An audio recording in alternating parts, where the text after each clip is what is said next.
Waka. Exodus 14:14. I will make it clear. Or say, the Lord will fight for you. You need only to be still. The Lord will fight for you. You need only to be still. Exodus 14:14. I don't pay the me person in who change na no enie ayetiawa. Den ya be show anampon e den na kire se. Asafie hu a ekwan akodi amaye. Na etiremu wi ana ya sanso ahye onkura kire se de wo na mu bia no yamfa ne se aye eko abrabomu atete ekukuruhwe ase chese eniema wudu a ene ya be won tamadan nyina no anapa mu abamu se wo nyame bia wo do ho abata no a wo nyame bia do ho hinta no a wo be bia do ho hinta abusia sa wo hawo ne beba de nanso na awie ya no esanse wo okofo mapa wo akodia ma wonte no enkunimdia mapa ba ya wo dia and the Lord will fight for you abusia. The Bible gives us the clear message that God not only goes to the battle on our behalf, but he conquers the enemy. Sometimes he performs visible miracles like parting the Red Sea before the Hebrews, then bringing the water down to swallow up the Egyptian army. Jampesa michire nyina ne se yakasa asafo Yehowa ebe koye kwama ye ne a dedi kai ese ugitumu prakope na ujai eye wokunum de ma no na ujai wokunum de ma asafo Yehowa wia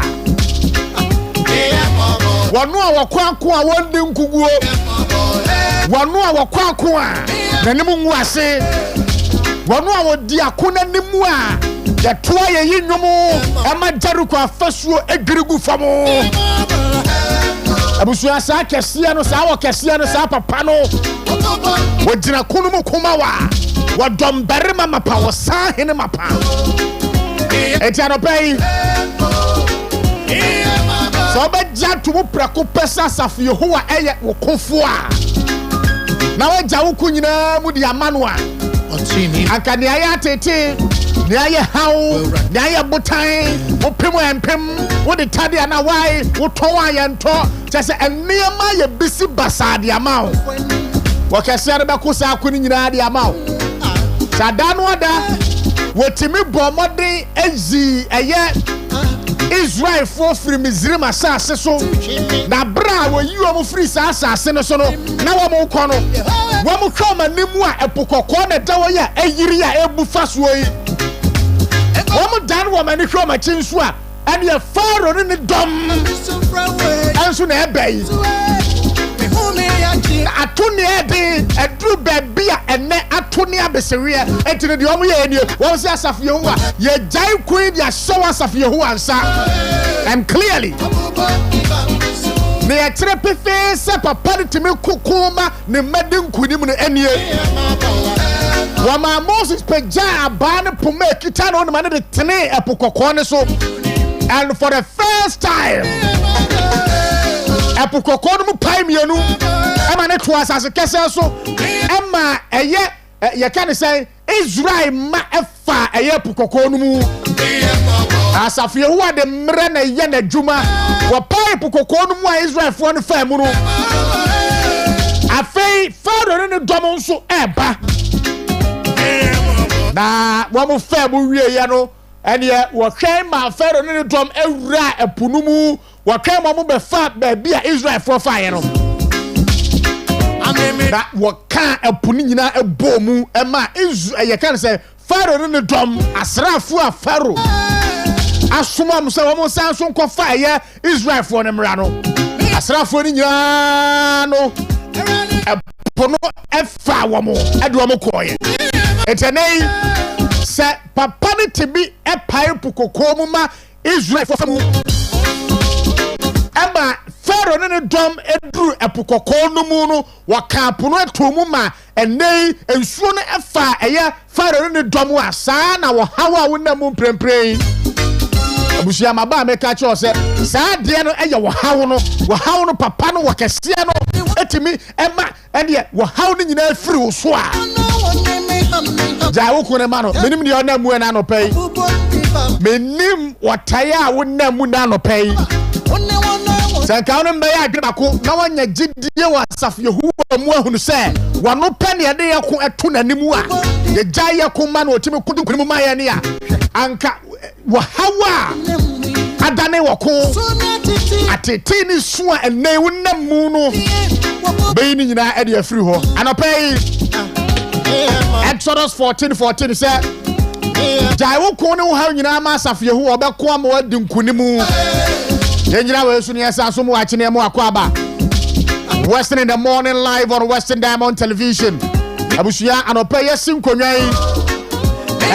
Ye baba so mu o my tiasema Ghana. Bakana se no so se no so mpo a. Ye be cross over to Wuntumi Radio Western Diamond Television wo Kumasi. Chairman Wuntumi. Okay. Ejira so speak now no. Chairman want to be the Ashanti Regional Chairman of the New Patriotic Party. Address it, Ghana for want to be studio, Kumasi. You may cross over. Na yakwa kotie and somewhat or what the Magana for you now. Was a pre basha. And this if John Mahama Bay were two the chairman want to be so. And clearly, say, you had the sa at no man with the Sabu Maya. And ya dear man be fan to my papa frat. I tell you cross over to a year to me radio, want to me TV Kumasi. Chairman want to me and pay and Sabua or Edema Ghana for the Bacho ye Bassia.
Sabre kwako pai center line na wafa wa ya ma kwan ma wawura mu sanya saasuso a sabre no ojinga wote akire ya wo ba mass side no na tokuru bi da ase ho enti ye a na ya ba be wura mu aya yi senti ombe hu ano na ye wo ho enti da bia no omo te asafo Mfantini town aya sokwa amukom ani ade no ye pese enkwara no ye pese ye ba ne ye behwehwe baabi a because na ye dade ntu ba na wudu ti abewura mu kakra no wahwe se wo bekwa na ye hwehwe baabi a obi a betimi de ne ho awura no ode akọ na ebi fru po ani ade na sadia wo kase has ane kotoko match na stadium aye empty no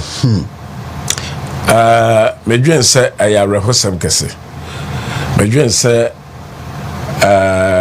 aye time wa obia no a football ye dey ahya wonsa the management no ye wo adwumade kese pa because Herbert Mensah time football is a big business. It's a marketing. You need a marketers. Aye adwuma ebuama manfo bebre no sawura akokra no a na yese kotokwahya anigi ya de ba wo mu no eso entimedwen se the marketers a omo ho ye yese de obi abie na adwuma obepe marketers a mo be ha se na mo ye bibi promotions ne ade ama manfo ahunu se football team no aye omo dia as for them no medwen say it's time a marketers no omo be hyase na asatumi akobio because has of folk there na asakotoko ni has body a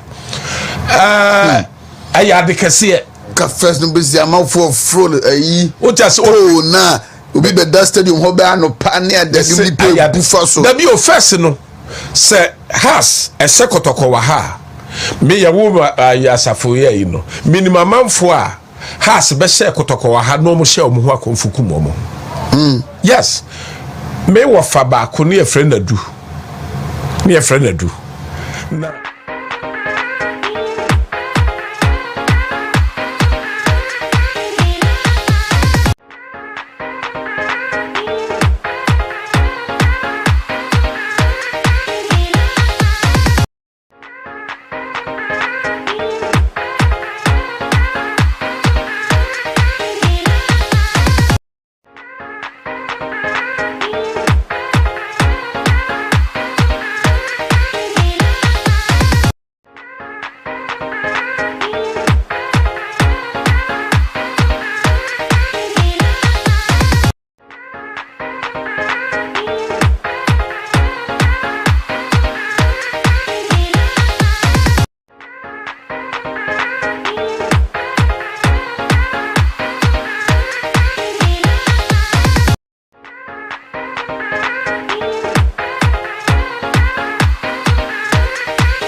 United wa aye dabi Liverpool wa say Liverpool dey say asem to mo enu ade ye shebo o ti ase aye Manchester na asem afi edi say ko so asem to no a o ti ase na yasra say obi aso so ehye ne nsa bia no you can do better because kotoko dey so ye na so ye ni ya ugidin say the show sa na wo ye na so ye ni ya emfa ho ne dia manfo beka ene ye yi no edin no o saka bi enti na ema mebo ye wura Herbert Mensah ema mebo ni din sese no enti no mesre say mo a ehyemonsa ane ade no madaroma mo nye de mo betimi aye ana ama kotoko because kotoko ene has say sorry pa be say Ghana can go to World Cup easily ana se kotoko ne has ne sorry ya aye blaster no ubehu aye kotoko players ene has players no bebrewum enti abasa pa e give encouragement at the ma obibia and a first no so no on say na course na na board so that doso what you say entino young people no or inspire a lot of people what you say that time o kodon kek billionaire ne sa ne ma no ye yini nyina obi apese okọ na okọ corners babies ne sa ne ma no ye yini nyina no na ye fantastic entemedwen say yen hyase say yen kwara no so no ye besa hyase because football is a business wo hwe yami yeah now no he's very young. But now, no, he's a very successful guy. Now, no, just say, Nymphia wedding, no, Obi Ogana has so a wedding. What you say? But because I want me and pay attention for Ghana, I no, I didn't know. I didn't say Ghana, the end cry you what you say? But abrochre no, me fan say football, or mode buy na so minimum for so one. Usano and near encourage you. Yes, son, now we are younger. Na ye boa masai football no ba ntini mesre say we have a lot of people omote say lami yamano say omoma sa aye no embra no ne ade an pese me kafa has okay enti ano no afa kwa babio majo so hireba ye da no pa bi TV ha woni enten hu ano pen aha wa hireba aye bako ade a ama maba studio nanopa aye MPP ye thank you to ye thank you to ye kono aye dia aye pa aye de papa I was say me born national na me boy you Dr. Alhaji Mahmoud Bawumia I was say me born abaso it's good na aye tradition bia from 92 ye wura dubu ahe abra onyanya nkopon animanu monyam ne nipa animanu monyam a obebegina na nso ne nsanka no 1993 obedase right sanso ana yewura Jekufo esoso onyanya nkopon animanu monyam ene nipa animanu monyam 1996 okoya anyeye no yewura Jekufo esoso 1997 obabedase sanso so ana onya akonya aye 2000 so okoye na no so eye no 2001 and also obedi president no obabedase 208 so aye 2004 2004 and also so yama no koy aye on the post and also so obabedase so na 208 nana Dudan Kwakufado and so baya or so buy na okoye na anyeye no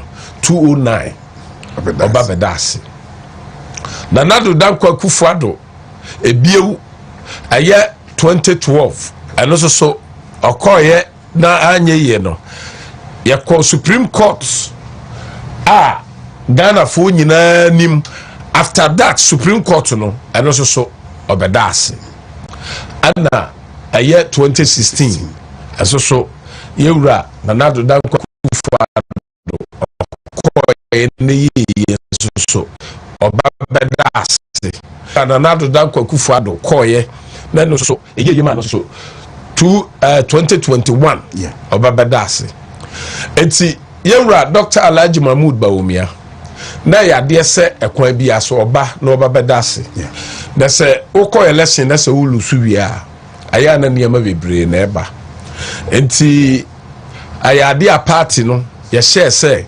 ye mama kokoi aye report Ashanti kura no ye report ni bi ama ne baaya the see no obia no beda obia nim no ana national so yes omobeye bi ana yewura profokwe so my ono so aye bi eno ntino a delay thank you to na was eba no na emum no kwasem ewo ye ne say abrebia no ye ya aye presidential candidate to the member boy ye nyina no aye presidential candidate ye wo presidential aspirant and ye wo presidential candidate but we say no ayet thank you to we say you know empanimfo no ebringe presidential aspirant no and the beka presidential candidate ho no eho and the man no ye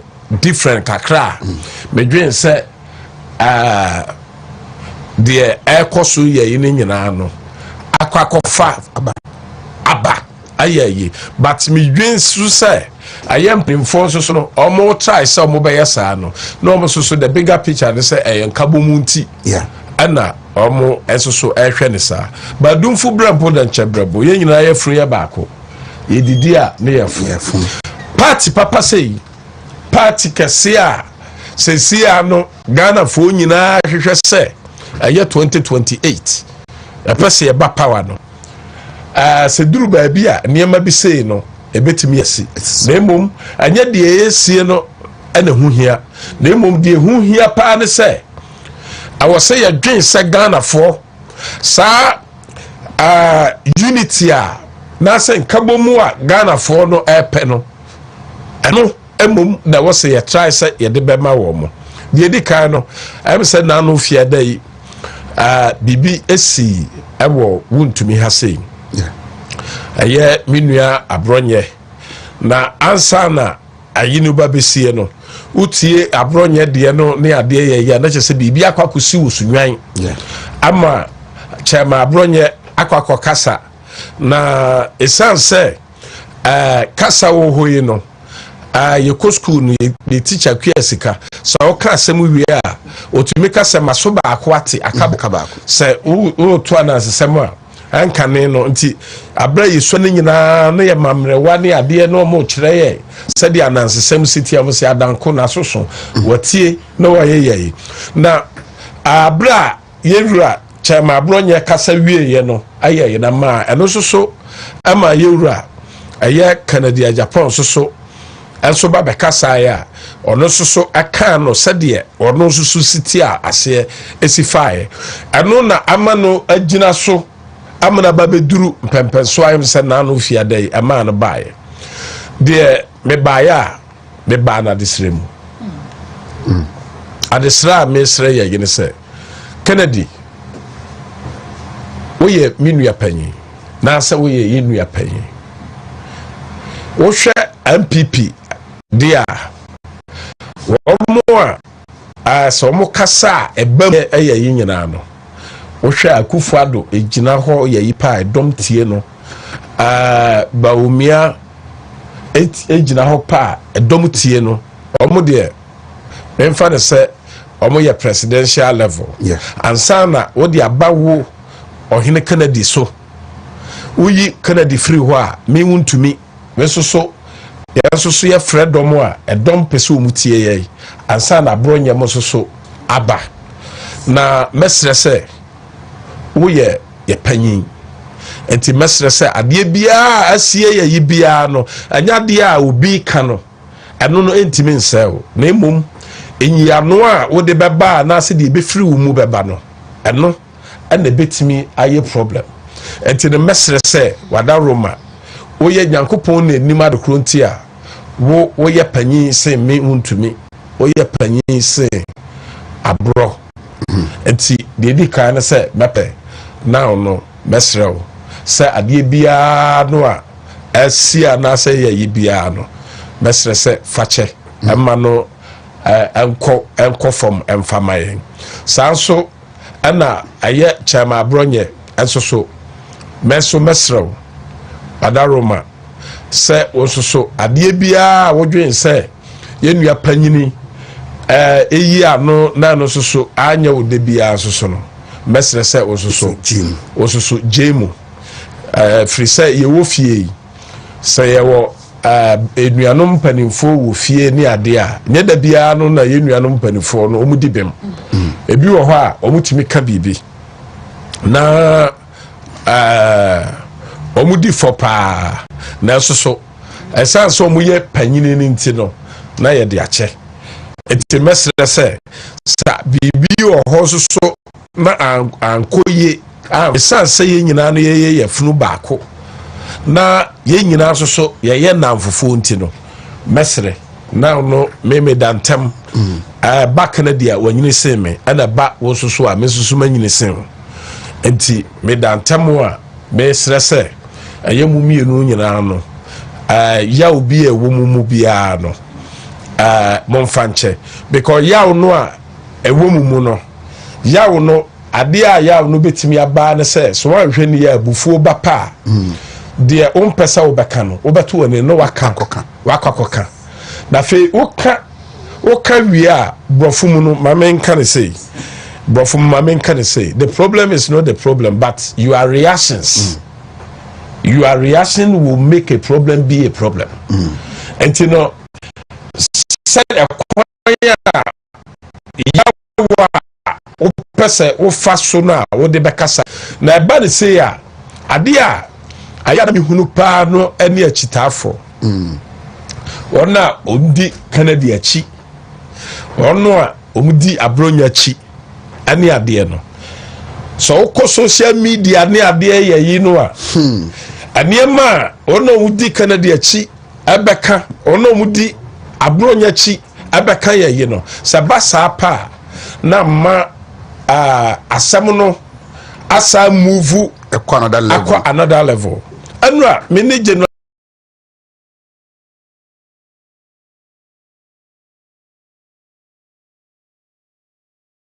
ofre voter regional chairman anti yamiensa ana yakasa general secretary is worried ehano ade ekoso ye ni nyina ehano enti ye ekena Nyankopon boase ya kra ya yisia sanse me na me ye chairman of chairman me ye regional chairman for ni nyina apanyiniti no ma free meeting a general secretary be shia yen for say yebetimi ya shia na asem we ya kan efia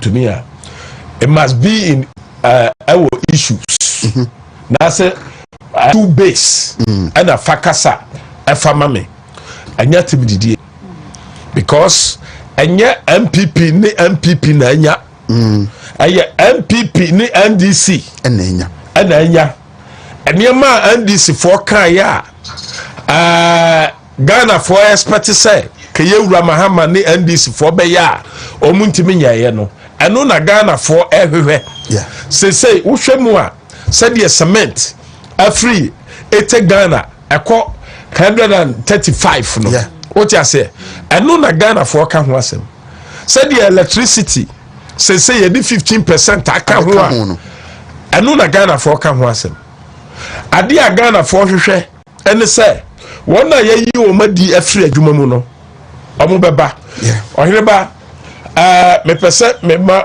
fokuo akan aye First Corinthians no Bible na we First Corinthians the Bible no mo Korinto fo ngoma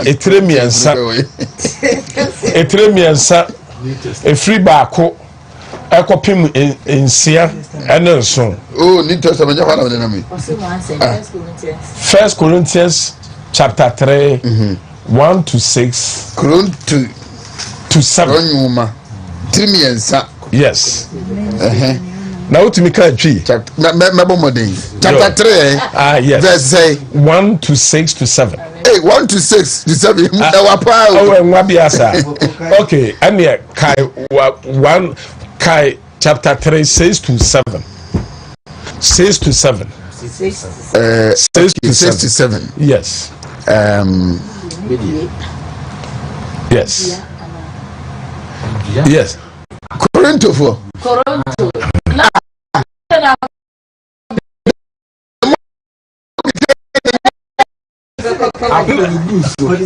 Yes, now the attendant said,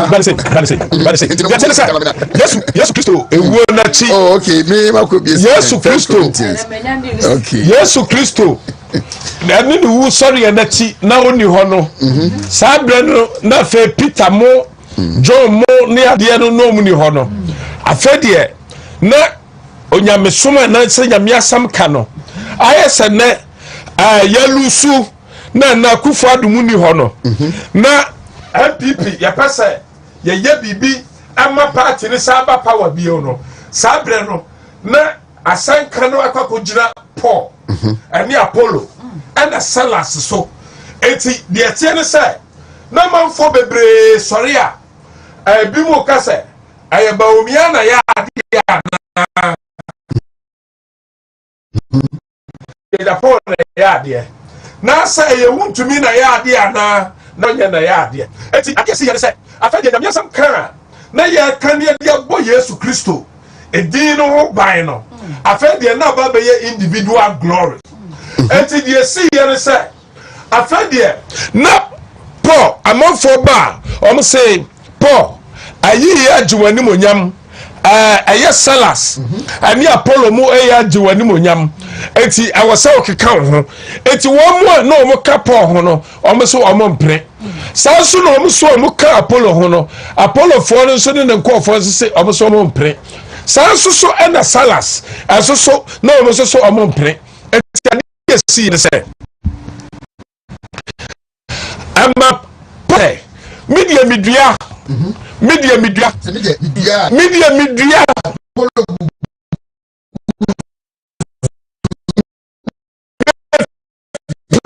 plants what you say na se medua aya Apollo ene gugu so aduma no nya ba ko dia aya MPP ne wom eti se dokaba mu ba mi adi animu a aya yewura aya akompra ko Japan so eka hu bi sansu na akompra ko so eka hu bi a chama hu tumi ni abronya so yesu eka hu bi sansu so na MPP ni bia so eka hu bi ye nyina no ye pe ano ena ma aya Paul bebe ka se medua na se medua obi susu gugu so na nya wa gugu so no na se wa hudua ye no ana o ma ni nyini aya MPP na ma ya wene anya individual chama utumi adwuma ko a oya nko a ana ba me ya wene na mom awosa Paul hudua aye wasa so hudua sansu na aya Apollo so ugugu so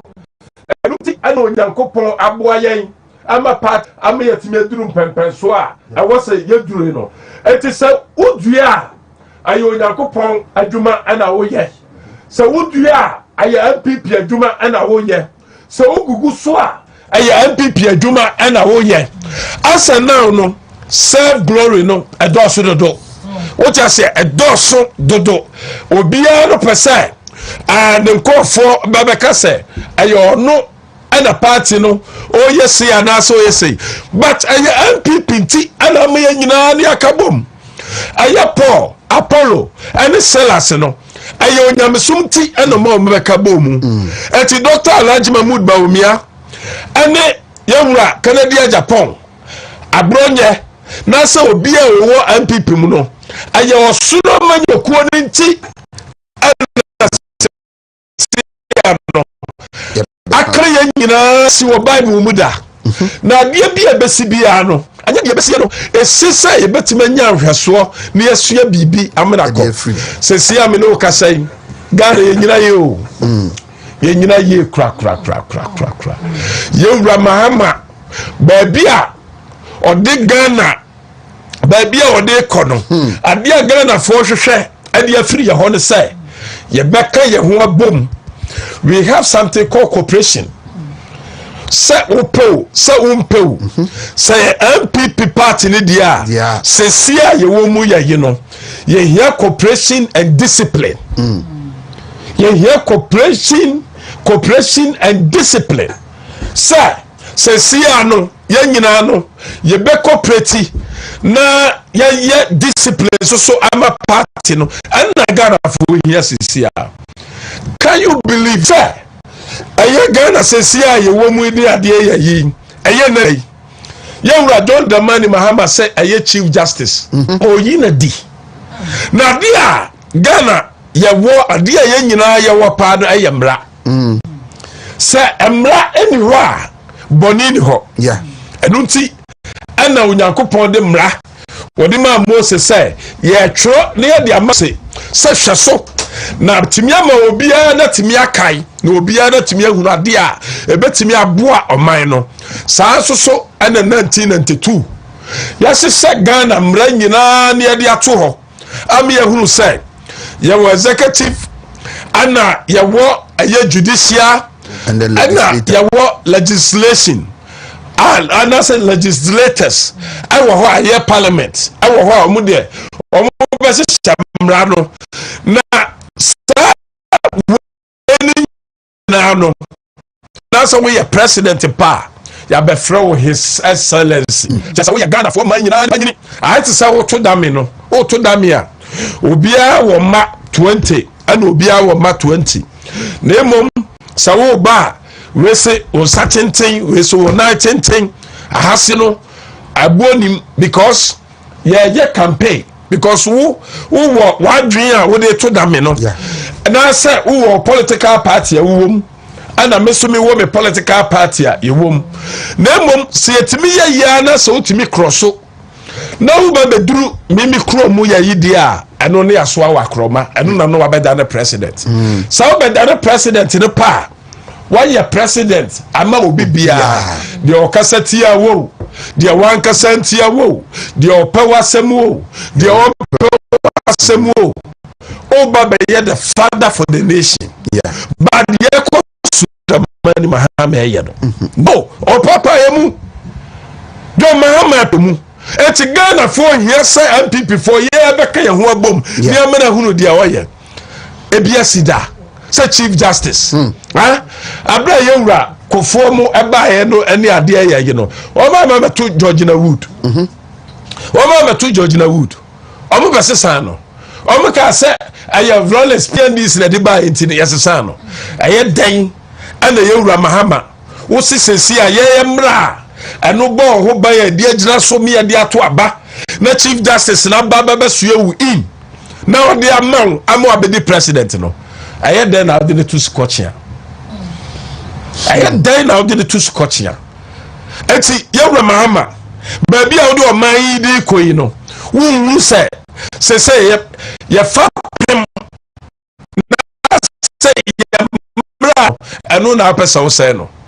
aye no na pesa wo se no enti be say the emotions aye wura Mahama edi Chief Justice di afri ho ye no ama obia o Ghana bia no ne yam hyehye no say wo ba minim so many companies some person move from Ghana I know so many companies because some do say Ghana is safe because and political wish hunting and want to me adwuma ya bejo lances want to me ya be you say and na way ya kwakwache no aye ase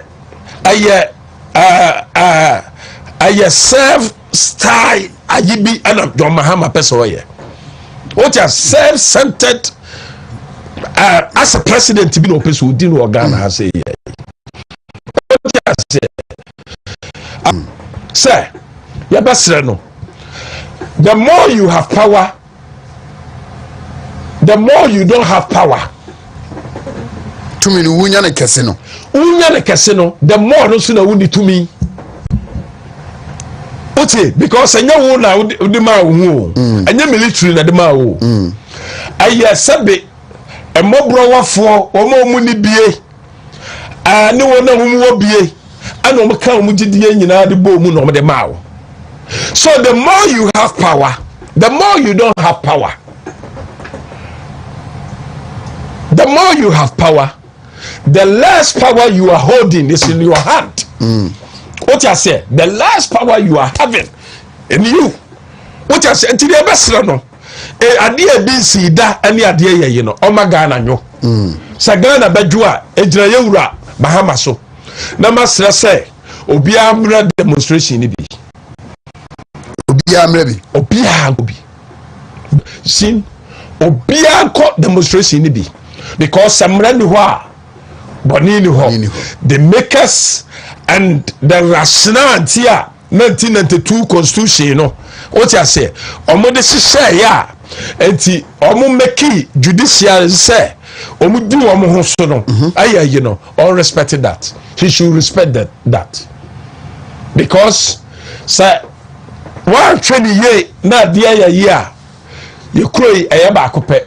I'm proud to be a Ghanaian and I love to be a Ghanaian saa so na menim sɛ Ghana ni bia so dɔ sɛ ɔpɛ sɛ ɔyɛ Ghana ni ane ade tie wura Mahama yɛsrɛ wo aba ne yɛkɔto yɛ no awene ɛno kyerɛ sɛ mmara no a ɛwɔ mu ne adeɛ yɛ yi no wode waa wotumi ɛna wode bɛyɛ ɛnti yɛbɛsrɛ wo ba asosuo so ɔmo hwɛ so de ma yɛ no ɔmo ba ayishu statement sɛ ɔmo no nya dwen wei ɛna bɛma wo biara no atimi ehu yɛwura Mahama na no dai na Abraham no ni Onyankopɔn nya dwen na Onyankopɔn so obɛsɛ ewiase ɔka kyerɛ ne sɛ awurade enti wobɛyɛ sɛ ɔno ne negotiate kɔpem sɛ deɛ ɛwɔ sɛ ɛba no ɛbɛyɛ less ɛde maayɛ Onyankopɔn ni madokro nti a wo ɛna waba bɛyɛ Ghana mampanyin deɛ Ghana fo hwehwɛ ɛde sɛ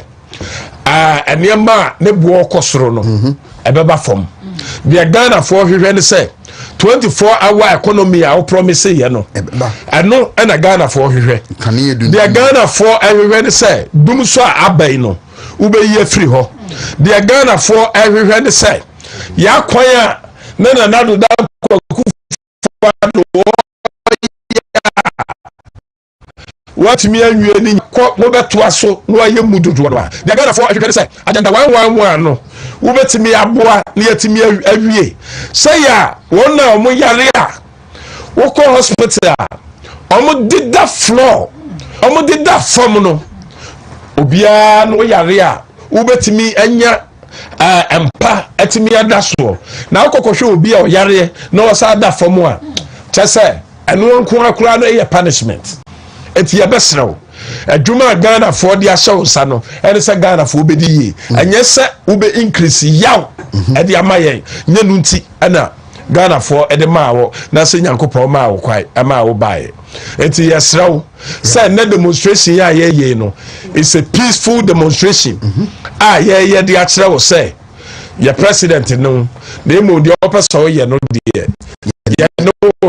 yɛno adwen ano anya bibia o ye Ghana mampanyin ibu na emom nsusu ye ni bi ni ade a wo de ba ne de ye no onya adwen so change it right eno chema wuntumi no na obi abane no wow na so abane sa wow o se o kan John asempa no a o se chema sa ko kan John na dwantoa enchira wo your program o se me me nkwa asore quotations me bia no makan ne kama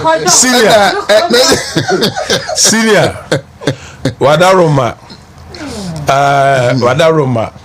MPP yosom MPP yosom adwuma na yawo me na me bae na se 28 lusu yi ne ade no me ye constituency chairman na 2012 ya sa call ya omu bie ne ade ye no 2012 ya call ya omu bie no e ba me ye se me sre na manyu Nyankopɔn ni madom ni nipa ni madom enti saa bre kra me ba na manfo bebre kra se uswa onuru so Asante region ni ade adam se omada Roma omomfa negative side na omowo me ho na omomfa nto ho na omonhwe de metumi aye se metumi aye campaign metumi aboa na atumi aboa ma MPP atumi awe ne 2016 na nye nipa nyina na te ase but sense na Onyankopɔn ate ase enti no emu bebre ate ase ama mbe ye regional chairman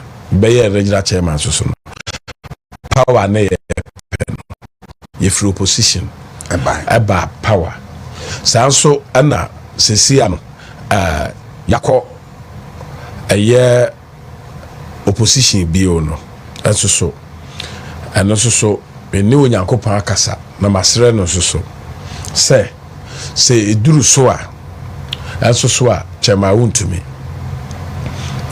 sɛdeɛ ɔmama nyɛ n'anim animonyam ne nnipa anim animonyam no menim sɛ MPP ɛyɛ ɔsom nti sɛ duru ɔ nso so a mbɛpeke form na ɛno nso so ɔsom kwaa so obuo ne ani deɛ kwaa so ɛno nso so mede aba na mede aba bɛsom MPP ama 2028 nso so no yɛtumi awe ne power no because ɛno na Ghana for ɛhwehwɛ nti ɔsom mu bɛka sɛ ane sɛ duru so a bɛba bɛpere national chairman medase mimusa bibi anka ho bi ebrepam no yebebusa why ni ye pa de nti a yebewram na menim sɛ wabɔso am obi a teafi onum yi enipa bebre so questions bebrebe bebusa nti bɛboaboa ne nyinaa no sɛ wo sɛ do betena ha ne ebie phone lines no obi a busa asama person obusa enya ntiase ya we will do that and pay that say we were live on Movement TV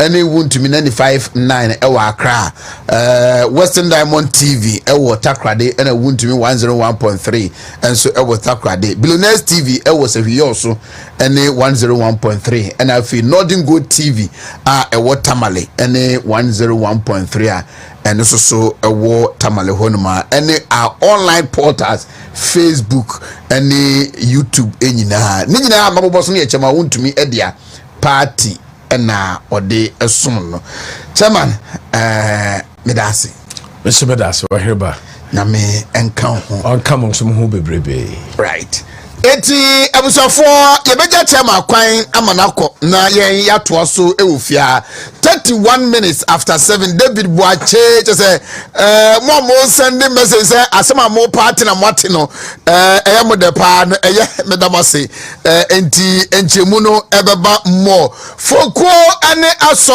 ebetra say the worker musam no eba ye wia de aka nyina ye de beto so ewofia na eye Monday the 5th day of May 2025 na ene na save the judicial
and the wings of the eagle. You are the bread of life, so you give me another life. Oh, I bear follow away. Come on, Gideon. No one.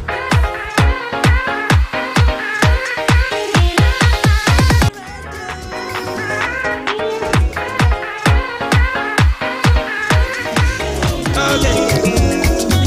101.3 FM.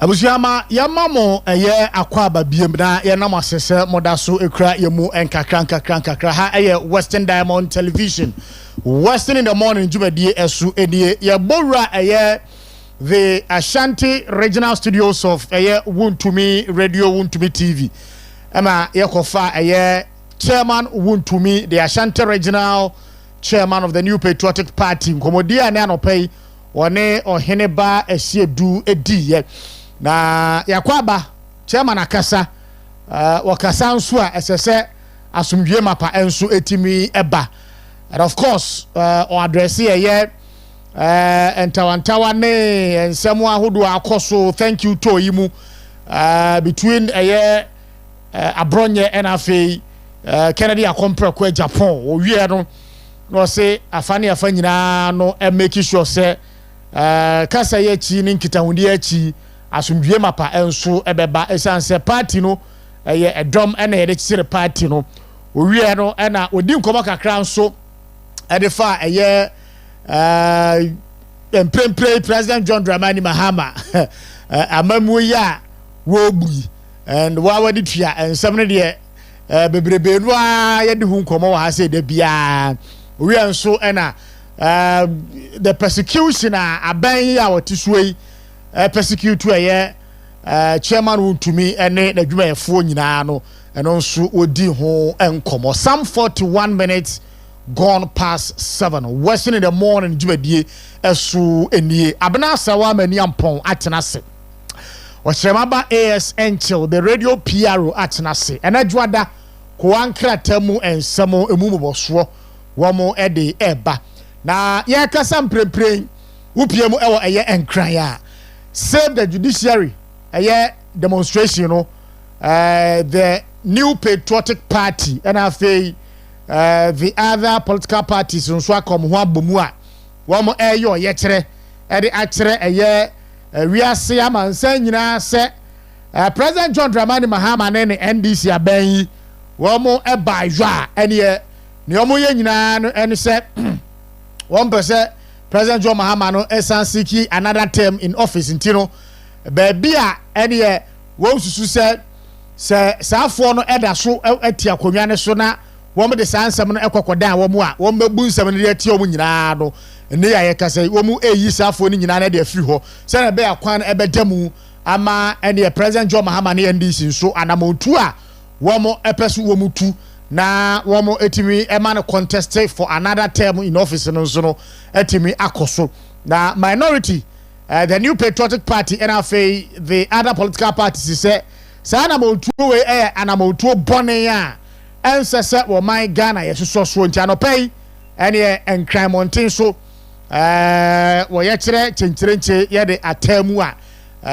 emreba mu ebekona yakwa kofa update kakra na ye show ye videos ni pictures the efriwa eba enso e de achew but mayenko na ye mabadwafo atene mo makwaba ena juada kwankata emu ensemo dodo a wo musa kan ne ensemo hodo omu so wo munika emfa entudwa ochemaba Osika bokode body adom emuda ho ni da ho clear say Western Diamond TV emuda ho clear oh yes say Western Diamond Television once na ba kukure ni ani oh da be yo po fresh we say clear emuda ho pa very well say eniama nyina hye yie urade aye ya da nyame asepa nya nipa ho odin nya nipa ho odin na de dwoma amade na mu ipa de ye de ne tu nipa so pa de a ochema ba enkoyie ebe sem bebrebe no ebe kwa etse ade e ton 10 series na obedi ju 2000 Ghana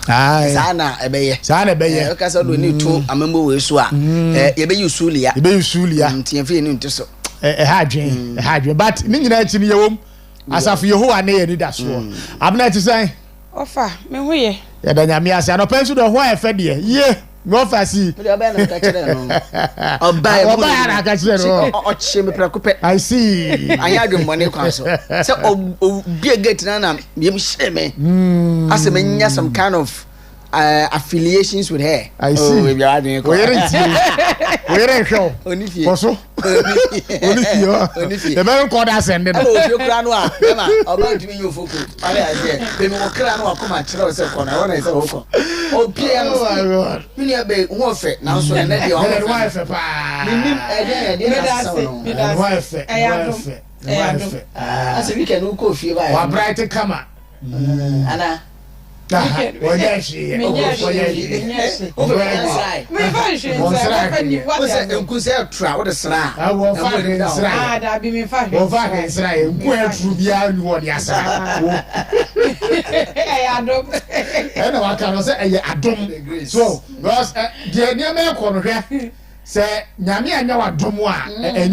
I am telling you. But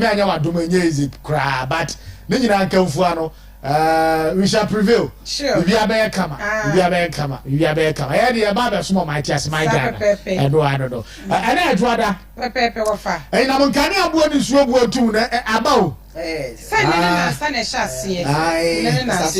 Abba Pana. Diana Abujina Poeka. Sir, Wabeka said, and we should bear with him. Yeah. Na yentia. Yentia should the Osikani and Nana nice shoe. Menim say baby am wo no monkanya ne gina na so dia me hone de ani omudum bisa preso kamia kwa esa me nu nyina wo line makoso ayo sanse na sen yedum yen ka ne wo fenya enam yensa na ye da sum I see na sa ena yedum no enti wafa say ya tu enyinam kane abuom a wo de ya tu ye ho den cramp na we can't avoid it. I was say yetua what you say na yetua no so no I was say yensa eka ne yetua ho ka no. That's right. You understand? Yeah. But ye betua nyina ho kane abo 14.75 bia yes. Na edi aba beka ho na enkane no so nsan nyina so a na energy minister what are you telling us? Adan me tie sa woni sentrofo di nkuma na samba kon wo kan ye say afi krampo na dum so na bi ba beba sansa ye di a service providers ni bika. What are you trying to tell us? Na ebo no de wo ka no we are waka say we should bear with you. Abanda dan na breso man kan say we should bear with the government. Insure bu akosoro fa yenya nsuo. I don't know so what other regions so sanetia but when you come to western region nsuo what dini wo fa betumi di baye bosome na wo nsuo no Ghana waterfo emie ba akokora sei e ma no so wadiem enso abere so a obekọ ejuma beba na ye de water bill abesho meter ho what I say enti mo de mo atumu a ye den kra ye betua enso ne ye tua ho kan mo ma ye nsanka o ma ye nsanka ani enyan Oscar yes I na abere gbo asem bi so with regards to kane ya edundundundum no nyame adom me ho de efa so mo hunu nyansa kakra enti no for the past me nka as a 2-3 days you know say a compa enche na ba na 2-3 days asem na wo because be 1 month wo na one half a month na bra say de wo ma emi say no mudum kane nsifa enti for the past 2-3 days nyame adom as yeni mo de dia etwetwe Facebook yi bi mu no mahunu yanse wo ho dia but on say minister can say me na no grant interview or Joy News credit to them because I think it's Saturday cram me boss so we can say we should bear with them na odientua 15% me yan 1 decimal point in today bia me approximate no 14.75 be 15% it's 15% no yan bear with them ne yentua na kane ne dundumedundum kra no afei na mu be identity tuases kan ma wo mu a eno ba be wo mu na eka bi edede the generators no ana say wo mu provide empower no yetumi tua bi dia mo wo mu eno obubu nsem nim osika ma fa just 1 minute mfa nya say adwuma yi I say $297 million car yede sonen asogli and this one abandoned pension no ye payment of 30 million Ghana cedis so be kaya Minister of Finance Muhammad Amin Adam oda controller and accountants general say omo enye deposit of that is 30 million Ghana cedis and to the account of and now the minister Kwatina join us Ekatre Ghana for say you make a payment of 30 million Ghana cedis and then I'm catching on say who knew the Ekaya banda dano pencil payment ye and this year by for the past 4 months in ye womunye payment 1 Ghana cedis cra yes and 1 Ghana cedi womunye crowd to the energy sector. Sebia providers no IPPs no kana wonum ti ase the independent power producers no omutua 1 Ghana cedis kwan farmer wo mo eno echi osabubu mu Ghana 40 ase se $220 million and a car ye the SNIT make us SNIT because that is SNIT but SNIT and a $423 million Ghana US dollars and so a car ye the send power yes also the $371 million a car the car power ship.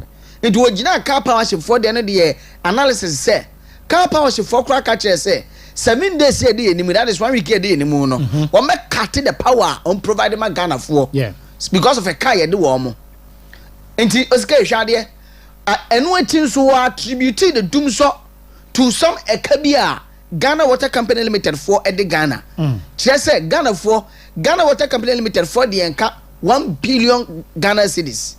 As more kind no say Ghana Water Company Limited ya abedumuku no one more the 1 billion Ghana cedis in the also county and you to meet your IPPs neka and a Ghana Water Company for so about bonte su chire mu say the frequent power cut no ntino omunya kanea emfa empower ensuo emfa ko various homes and various companies and nti omunya sika no so back entua so mfa ma the electricity company of Ghana. Into a blame game bin and nay, I bet you may come your way, one more elbow Ghana for. Into a busy was a wine air kind of crack. Is it the Ghana Water Company Limited or the energy sector as energy industry, no, and as a ECG4 and a moody crack? With regards to Sai Kano and Kano, I've seen a press release from the Ghana Water Company Limited or kind of plain, and the energy minister Sobwa, a Kabia Saniho. 1 billion. No? Yes. Yes, and they are exposing him big time. Okay. Hwɛ ɔkyerɛ ba da bia yɛtena fiase ka sɛ ano a yɛde bɔ besia no. Nyɛ no a yɛde tua. Yɛnim nsɛm a nkrofo we kan no position. Na ɔmo ka sɛ amamuo no ɛfo ɛda fam bɔkɔ. Enti no yɛ ka de yɛntimi nya kura. Ama na to Ghana ni tirim sɛ yɛyɛ de yɛ ba. Yɛde adwen foforo ne yɛde ɛba bebu ɔman no. Ɛso no dada no a.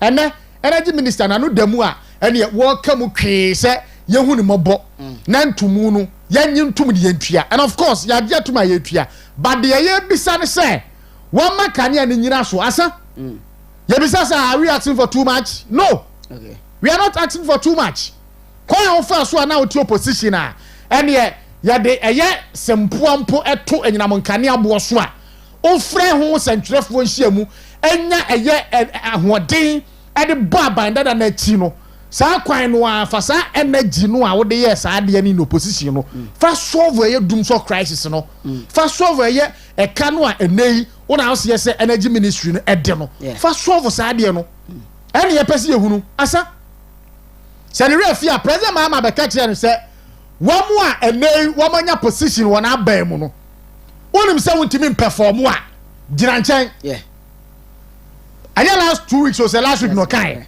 enti sa asem no kan na abugina po no Ghana ha wo te sa asem na na we say ko te yanka dede no a wo ye no ho anye tackle the issue head on, tackle the problem head on, that is it. Sure. And one thing at the position I'm out say yeah juma you don't go see yeah juma why are you complaining too much?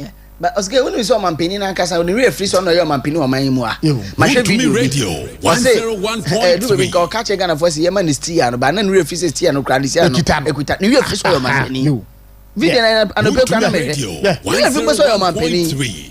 And no wonder say you run a swell for him, and about continuous out for years. Yeah, about continuous years. You see, any enyai say was it Wabelanchi code of conduct with the man appointees in it. Yeah.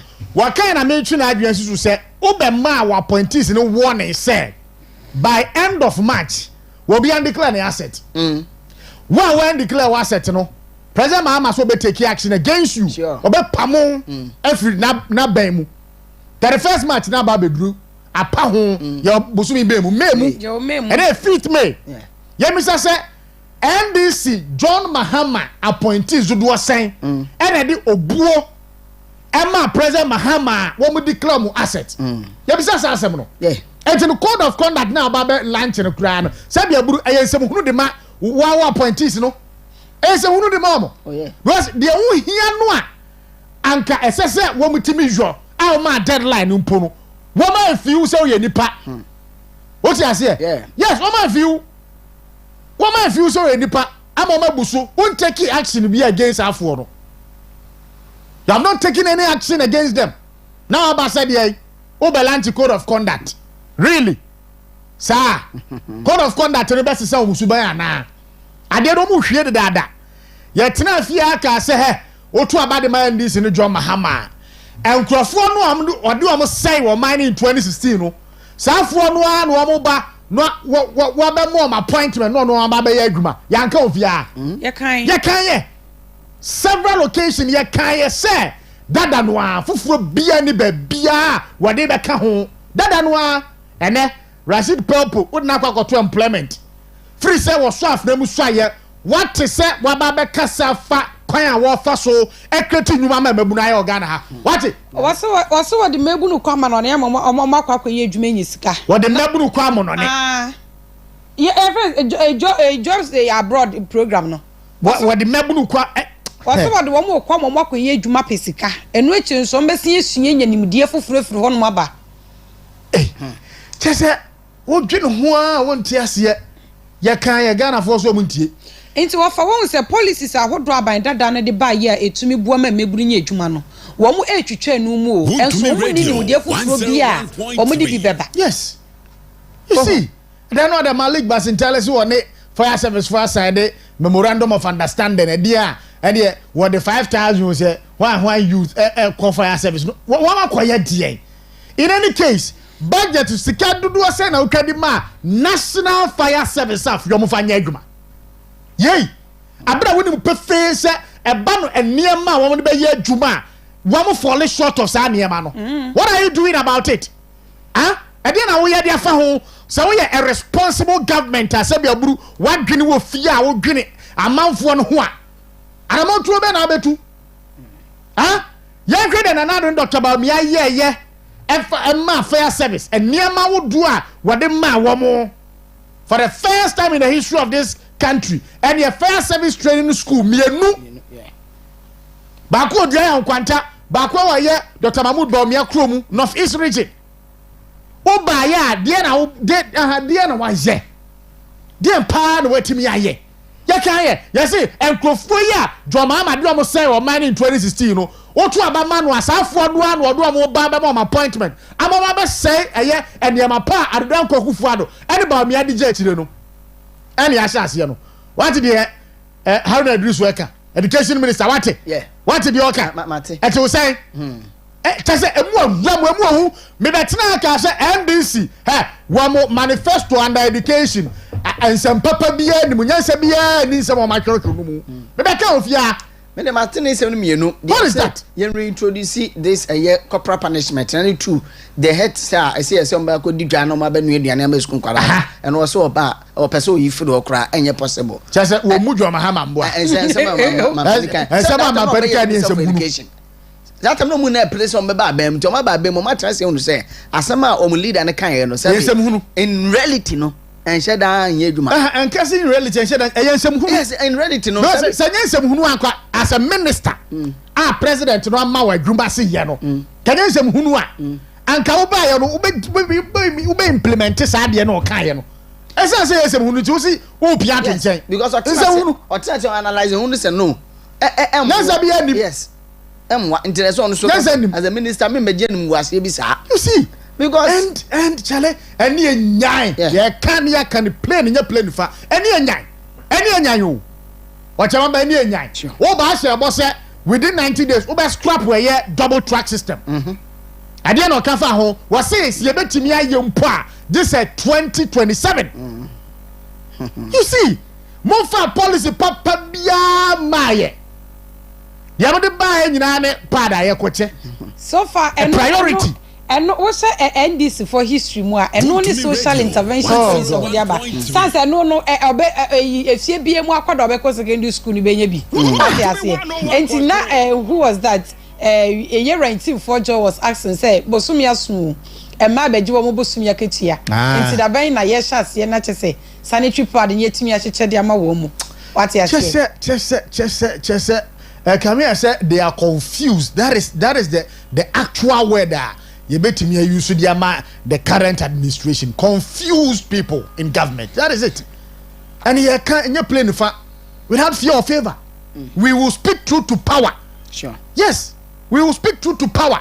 Yantino my fear and share the briefum. And my dear will be a message says why I have or mine fapemono. One my messano. Who does that? And then Yabnada, oh dear, yeah. Oscar, Osi say na me show me phone say ade bi na me so me search on it. Even on Mampini John Dramani Mahama on the issue of asset declaration, no. He kept on reminding them, hey, mun declare. So Oka assembly on the 18th of February, no. On the 14th of March, Osambe reminded almost say, hey, mun declare. You should come and declare your asset. Now, 51 appointees, including on one the personal persons. Oh God.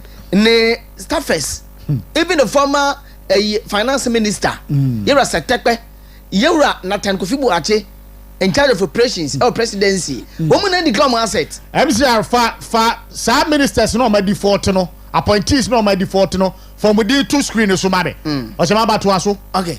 And you know, such people, I name Mr. Sabe. Nakamudi, Momukran Mundi Kai.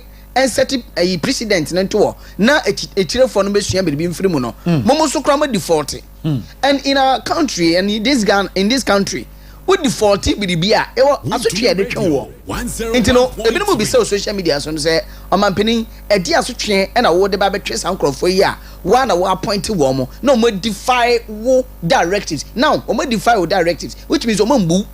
I'm respecting whatever as a chair crowd what they can you. What Canada that say any wa 31st March in bedroom no now win declare what set no oba pamo free here position no the amount no oba just a position the free some and you know what is President John Mahama waiting for? Okay, one make is a move when and serve as a deterrent to one more maka me that say and you know one more declare yeah as at April 17 2025 no Nathan Kofi Buache Director of Operations at the Presidency. Yes, sworn in January 15, 2025. Date of asset declaration, mail on declare. Seth Emmanuel Tekpe, Presidential Advisor on the Economy.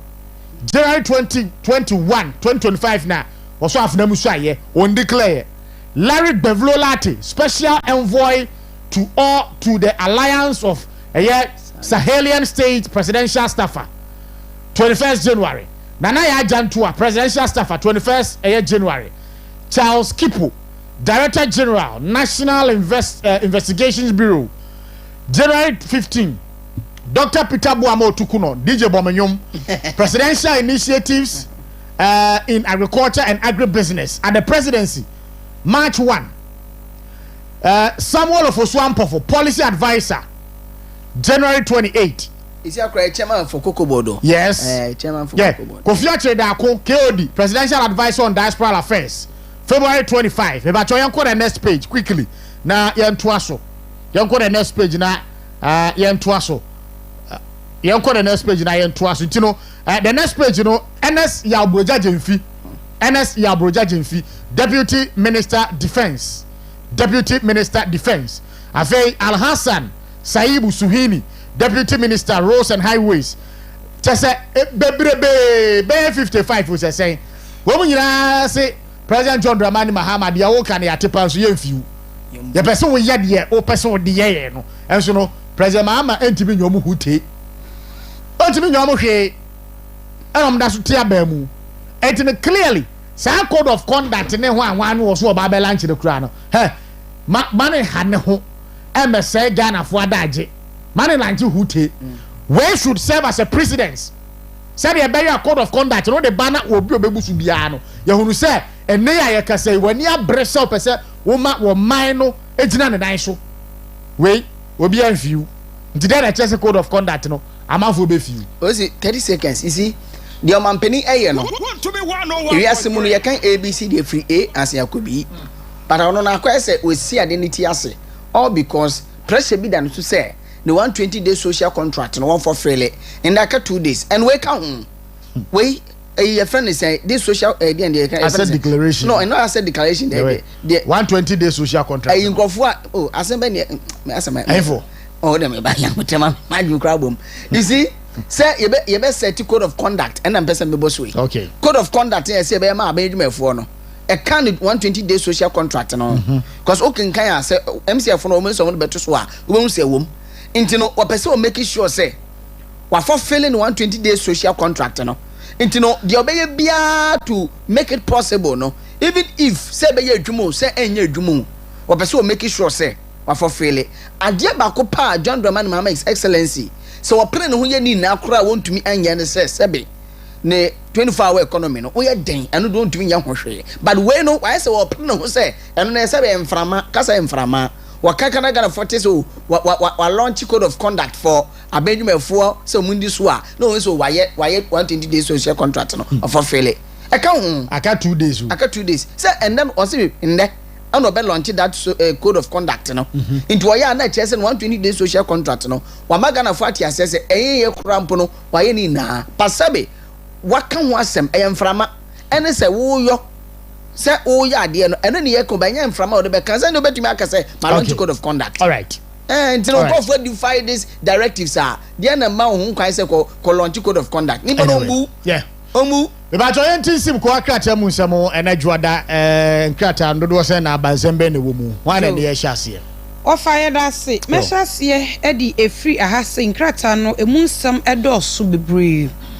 na mehase edi efri daily guide ko wakratanim Ghana's favorite newspaper yera edubu ahinfo ni ene da hase ne yechiremu se courts revoke ane yera edubu ahini 8 million Ghana cedis bill no ye revoke no so eda daily guide ko wakratanim ene anope na wofasa na wo tweweye na gidigidi kura wo ehya asem se ya wada osefiada no kwame ye plus ene yera attorney general ene we twone ha na wo nso agina ha no so ato aba na eno na wotwewiem se ba ko ato flat kura yera a plus aba be pa chew wose ensam na wakan wakan ye kura a man senior colleague so fancha no daily guide ko wakrat nim ene we nso eda na Manase Azuri ene investigative journalist wabomodi petition President John Dramani Mahama ni nanom efa zoom lion ene waye for contract wom ekoye no eda daily guide ko wakrat nim nano pe na school feeding program no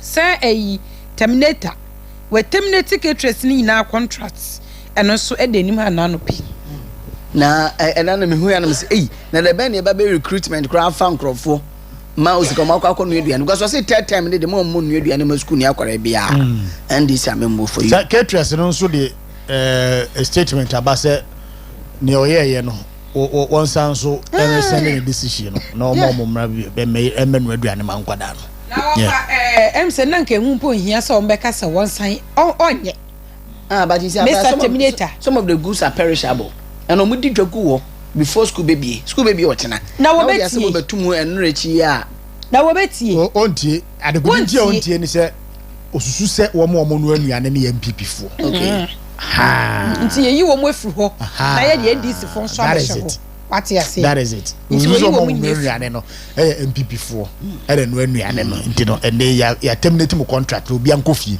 na yemfa yen ayenkrofo enye dey enkohihim that is the whole thing eno ano no ena wofa on se na wochi be na wochi mienu ni ena mfoni bi twegu pansa wokọ Ghana fo binum ema mienu akopiem waleta enem se kidnap wo mu ne yede wo mu koduru honom ani epra wo mu pa Ghana Police Service yemo wo mu abaso wo ma yade papa ene ya mfoni ni beto abontin so wo ma ntwentwen so kra ya bo modi akori school mo ni Nigeria apolisifoɔ ene ka wo ntoma pama no ye nua no ma mienu sa bro mo abekansa wo Ghana na nipa bonfo no so yetumi akere wo mu nyina ye so mo ye nwotwe nti nsusumu guso a ekoso no so nkrata no dia ba. The new publisher the Bokrata no hide nothing fear nothing ene egine munyi na ohwemfoni na osahene aye nsani mienu apia Yero Alexander Kwame na fanyo marking ena efutu wono mo afahye mu ya kire nso ye osahene ema efutu na nanom atena ye na ye kire mu se mfie be ye ahasanie 300 years ni ye futu nya osahene da nanso yewura fanyoma ake no make history no amende yi aye nti abochi festival mu di ye no eno ho amane bo kakra na no pay the publisher the new publisher the abanefactor so and 9 na enase no ska boss wo no ye nchele obi ala yakwakwa demo kase pa na we no aye the against the suspension of the CJ nti anope ya all is set e won krapopu no mantemu a wo ho kwan na obetumi ajoin wo mo na etumi demonstrate you Alexander Fayoma ken na no ka asem kire judiciary ne say your institution is under attack nti mamu ntie nia NDC John Dramani Mama His Excellency aka kire mu say mu bi ho a wo hye mo boso obepagya mo akọ Supreme Court no mama mu men no nya mo de na emo no mo join the demonstration because mu institution no and NDC for attacking no sase mo kan ye last week Wednesday no na yura Abdulhamid and workers so chem say party NPP no mo yo mafam de ebo aye asenka wo metumi aba aba mu nti omo eyo best na obi nim de kofa ya ende ama party no eye opposition nti obi anya abotrama no na omo sanso emra back to power eno yabana Meto aso edi free the chronicle ko wakrata no na pani ba kwa ni foni da ase oye tax expert e ba ne to gigi mu wakwadare yie pa na wakatra ban ne se won fa SML4 PPP style no so na chese wo mu fa emprisika wo mu enfa mobilize revenue e wo aban no mu a the chronicle ko wakrata no edi emunsam edi aba ene anope na His Excellency the former Vice President Dr. Mahmoud Bawumia ni foni da ene ekire musa papa no waye basapa adentia enuma ekokokoso ewo MPP party nim enye ene we no obegina ha na waso ne nua ha na we etoma ne nua no we kaka sei wase enya de etumi buama party ni gina ne nanso the chronicle enim ene na no pe we so eda na ma me na atoshi na eni ekire mu so wode ni akire mu ewo edum ene kantamanto ejadifo a eni eja ehye wo mu no mayina no wako akwakoboa wo mu a chronicle edi aba na chronicle boy amane na no pese yewra adongo won adongo Bank of Ghana egusu a eni woni data bank fo eye edwuma na wo mu esusu se ni data bank baye no woni yewra adongo eni ni yie ntiba na se no gusu a woni wo eye edwuma chronicle enim ni uze NDC fo nkontompo ene atro techirema ye de atwa mu furuma yente kuro mu hade yente o memu a de na mkafa aye kenoforiata data bank won nanka me kura de misusu mpo se anka enei a ye kasai abaya sesen ene ye ko seek for bond mpa anka data bank mpo din enye de embem esu ye kasai wo mu din tinam den enti no ensam a wo mo kan de fa data bank won kenoforiata won nyina in opposition no sebia buru no mo nyina so pa no aye de we ya okay o de kokko hwe ye document no be wo data bank din wo okay so 10% on wasi na kenoforiata je no yes e be kon ho de e be kon ho kwase mo na mo abem yes okay you see mo man ensua politics a sebia buru no kre eni nyansa eda ho na nya de ye ho no o man ba ko chese ye ya tete ye mu ama chese wo sase se wo pagya wo party A na party B nipa no ebeso wo twon ba fom e bia no de ye chairman no utumi no you see e bia no de ye no and I am the say we su we ye can say the lands minister and a minerals commission say wo ma revoke ni license meanwhile mo amuni mu prefer say documentary rastros de buy safo no mo no mo say akonta mine na ammo sa permission to mine in the forest reserve no mo this information ma mo no man consult to akonta mine ansana mo tu sa na mo no so ebia ni won ba mu a ene won be tatao sa ebia ni kenoforiata no nam ho ne ho son OSP no se de biem kenoforiata o ma kuro mu aye so aba ana mai o date o de mai so be ba de eduru yes and you know what is next you see ye politics of persecution is how we know emfa hwemro mai no to aso de yenko the new center do bokrata no na me de to aso na Dr. Alhaj Mahmoud Bawumia ni foni da wo bo amane se entokantoko e koso amanyoku no emu ene se bia nsɛmtwerɛfoɔ nso yɛde nsa keka yɛ no no ɛna tumi ama party bi esunsuan nti wɔn de etufo sɛ saa no mani na no yɛngyae ɛmboa yɛn na yɛwura Haruna Drusunsufoɔ ne da education minister wɔkyerɛ mu sɛ tumi yɛde ama yi senior high school heads a ɔno mo ɛde food procurement no sesia no what threatens to be revoked tumi a aban no ɛka sɛ wɔde ɛma heads of various senior high schools sɛ wɔbɛtumi di ɔman kasa dwa na second deputy bank of Ghana governor nso yɛtumi ama n'aso akamfo no mu asrai ama ndɛ aba bɛ start ne dwumadi a krataa no nso ɛde ama no bɔ ɛde ababna to aso ɛ Mede the inquisitor ko wakrata no na ebeto aso eno anso na mede beto apo e wo media nim ose redefining objectivity na watwe wieye ene emfoni bi ebeto abefo prama no so na yesuzu se yewra edutwum former education minister wonya 2028 ene ono so ba begina ene MPP for be yo mu primary sina presidential na ono so ebeyi niti ene ne amanfo etwe ne sere ne abasese ne inquisitor asema waka kire ye redutwum ni se wonye serious enu enim ena eda ena no pay na yewra omane boama ena wotete bi edi emane minority ni sa adanti na ban aye reshuffle e wo military mu a minority for wom eka wom nka omanu ntumu o tum inquisitor enim nie na se adano ada Ghana Bar Association focus share no wom to aba na ya hwe se nipa dodo san eno mofo so se chief justice no wonko yakoto aba ne wie na tese nipa dodo na esuzu se ye maame ne de ne suspension no crampo no ye fru wan ye nsama ne meye na adwuma na no ene ye rapia dan kwa wo kasa kire mu se ene nipa dodo yakoto aba no ene wom entumi nkasa emfa ma Ghana Bar Association ni na ene mi bisa wom se mi bisa ye wura ne se ono no ya constitution institution bia woni constitution yesese yakwakoto aba na ebinum antumi ama na ye ayebekọ no ye hye dodo no se ye num na nipa miensa to yesa na kyerese yes na ekọ saa na ye de yade enti se yakwakọ ye adwuma yakwakoto aba na se nipa dodo antumi ama o na ye nso ye ko hye dodo na atumi ato aba se nipa ne yesa was woman to me decide and from Ghana Bar Association. The inquisitor Kuwakrat nim and whether any anope NPA boss any IGP for Eka Womutuma Pumano na ye see any full diversion yet to me as no our main inquisitor. Graphic and anope yedi ewie the Bokrata no and bobosro truth and accuracy every day. Na your fellow scratch for su osi adam for pardon no. Nifo ni da ha. And I know you launch World Press Freedom Day. I say ni World Press Freedom Day 2025 day no.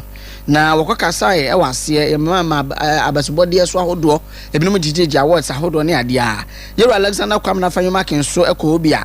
Omu na nso omudo monim nyam kwata admede no echi. Na fellows kwatwo for so no eye government spokesperson wakasa na ochirem se NDC aban ye na adwen da se won bebo nsemtwerefo never and ever in the issue of the NDC's administration for years no.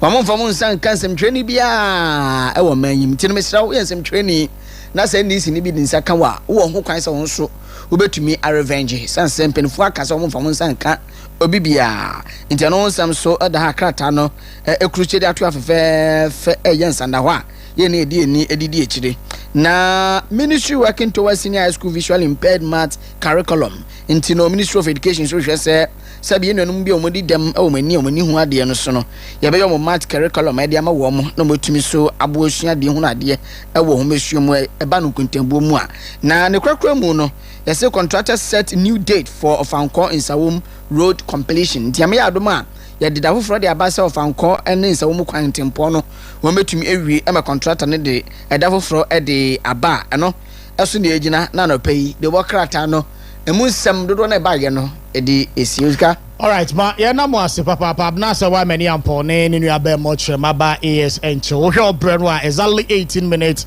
gone past the hour 8. MCR for ye save the judiciary the mono videos na dia ma no fatum na yanko ye animo save the judiciary the mo video no fatum ba me the guitar secretary so abanafi ye no enhyem komotwetwe no so ase yaro mo ani na ho akiro ade woni na ho Wuntumi radio woni na ho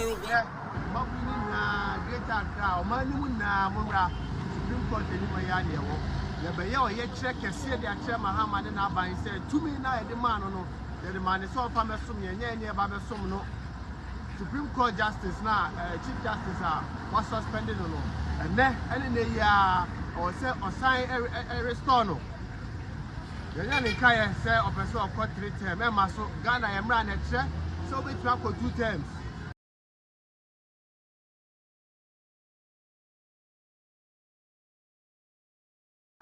Yeah, but we need greater Accra, Manumuna, Supreme Court anyway.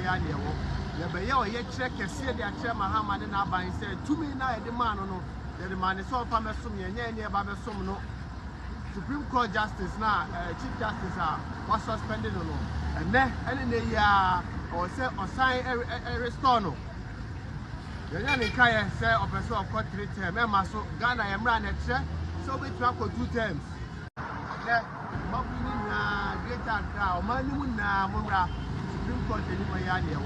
Ye be ye o ye kire kese de akire mahama ne na ban say tumi na e de man no the man is all for me some ye nye ba be some no Supreme Court Justice now Chief Justice was suspended no and then any or say or sign a restore no the young Kaya say or person of court 3 terms. Remember so Ghana am ran a check, so we track for 2 terms.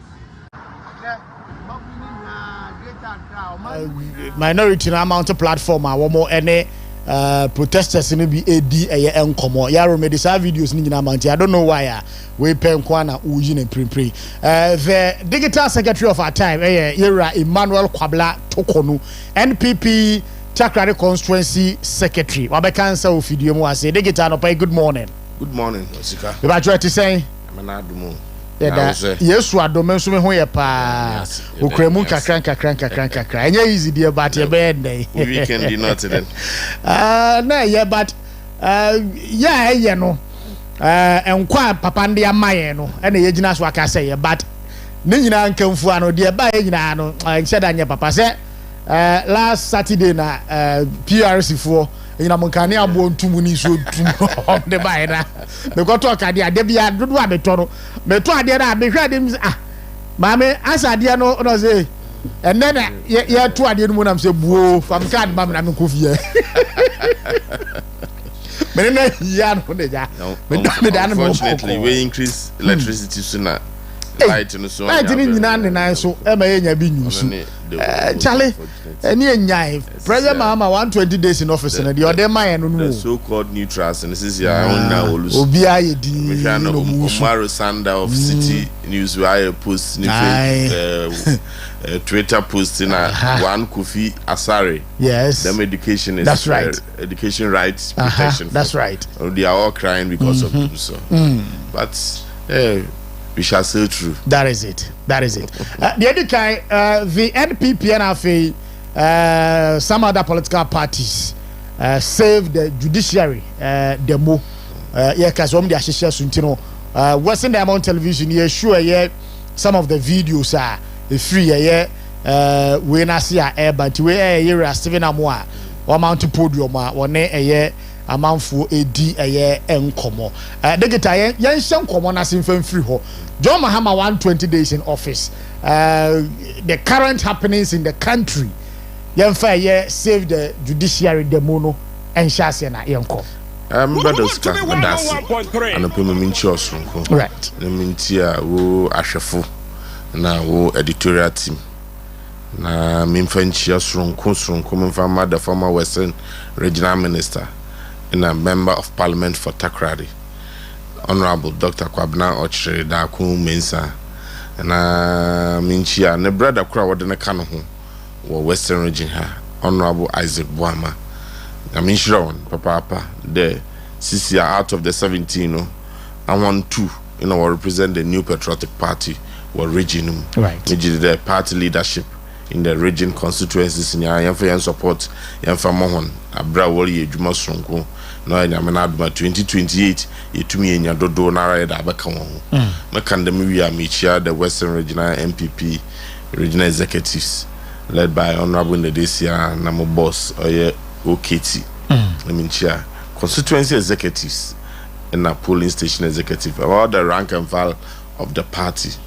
you start the process of rebuilding the party no obi ade no beshim na wa prena kumem na baby asin to bia wo no ye behwe na ye de boto yi na party no afa ne tampa na wefra osika sere Canada mde 120 days with former president and current president John Dramani Mahama in the helm of affairs linking to the judicial demonstration at the New Patriotic Party and other political parties will spearhead in Accra as we speak.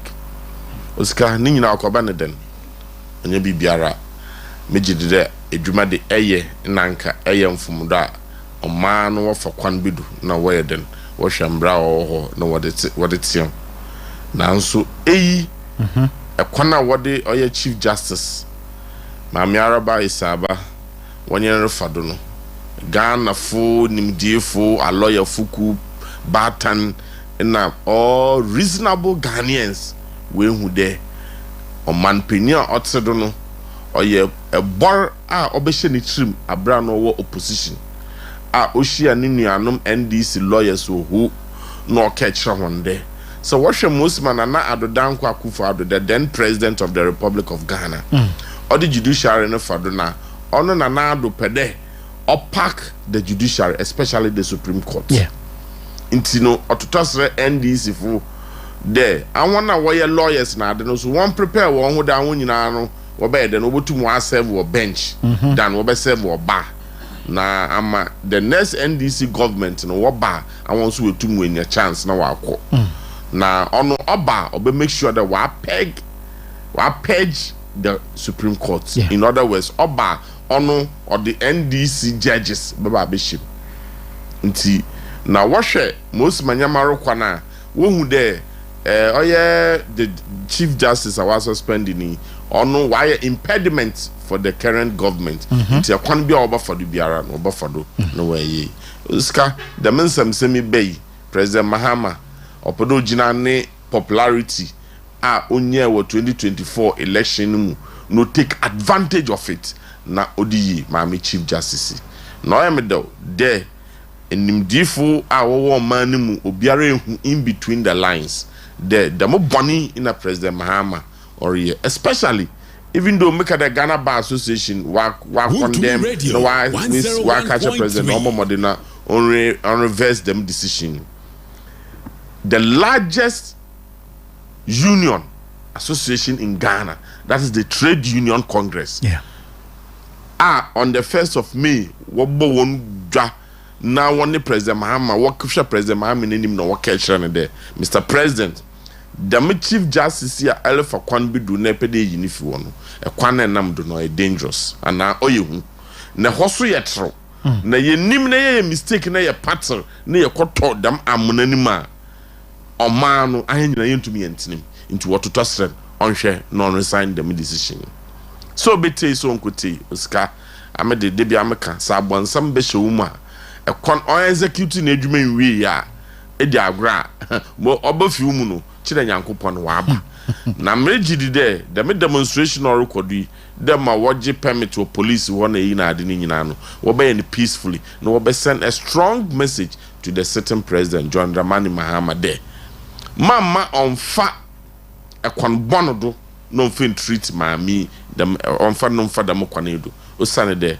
It is not only affront to the constitution by constitution article 296 but it is also affront to the democratic principles I heard and here practice. That's right. Sebio impreduasa Mami Chief Justice want to fa kwan bia do no nka do be President Mahama Fido Senate President Mahama wa atom brako ana ebien ntino yema separation of powers no e de ondimu Oscar abasam na wa ba President Mahama da mo bori obeshinichi.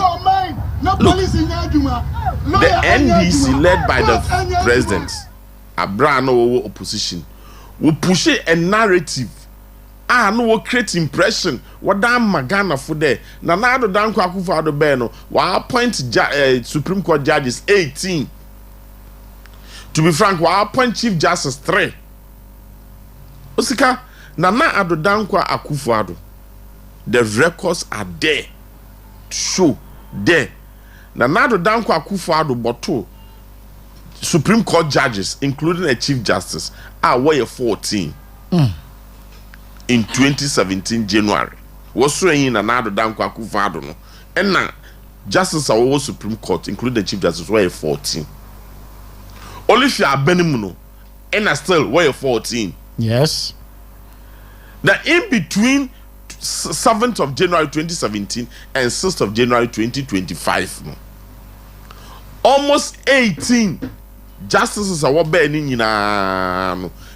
They either retired, announced the Sebu Owu to Safron. Yeah. It is Obanadama or then another down Kwakufa as the president of the republic based on the constitution or the appointment. That's right. No dishing. Into another Oba power. And a Nipo or your Chief Justice, Chief Justice Georgina Wood. The same year, 2017, and Oko pension.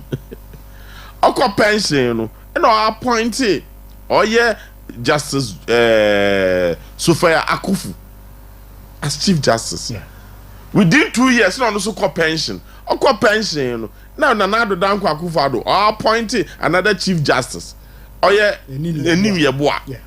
And in your book pension 2023, no appointed Gertrude Tokono as Chief Justice in 2023. June 12th, now Gertrude Tokono started Nejuma. Ever since, what time I mean, Bessie, and there, I will put off for the Mokwan Bonnie Duodi. Now, so Osikani de Biamaka, Missy. I did be a biara, say a no qualify or your denara obediti. Na me yali nya ya wo mani mu yebu hu mo bokodo na adekura ame muhu de President Mahama da mo born no be hye trim ye 2020 Supreme Court election petition. Sesha Mame Gertrude Tokono was one of the judges that time not Chief Justice, one of the justices of the court.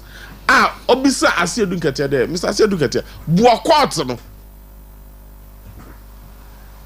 The one as a NDC party, I will next the main for President Mahama. Catch the court no, and Madodoa President Mahama onye. That's right. For evidence, bra. Because in some work in no, Bibian chre de inti obisa no, na mo aye wan yo in there. The mo question no, ono no ye the upper cut. What the man? Oye the NDC. One star witness, Johnson Asiedu Nketia. No, one beside them question I didn't finish him.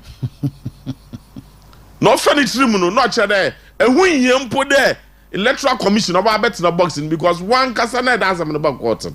And Nimambado do any. That's right. Then the Pakruna constitution did too much and answer there on Kanamba, what to about Obiari Nyan, Waka. Now we need be near, then who them honor cano on Yanaka.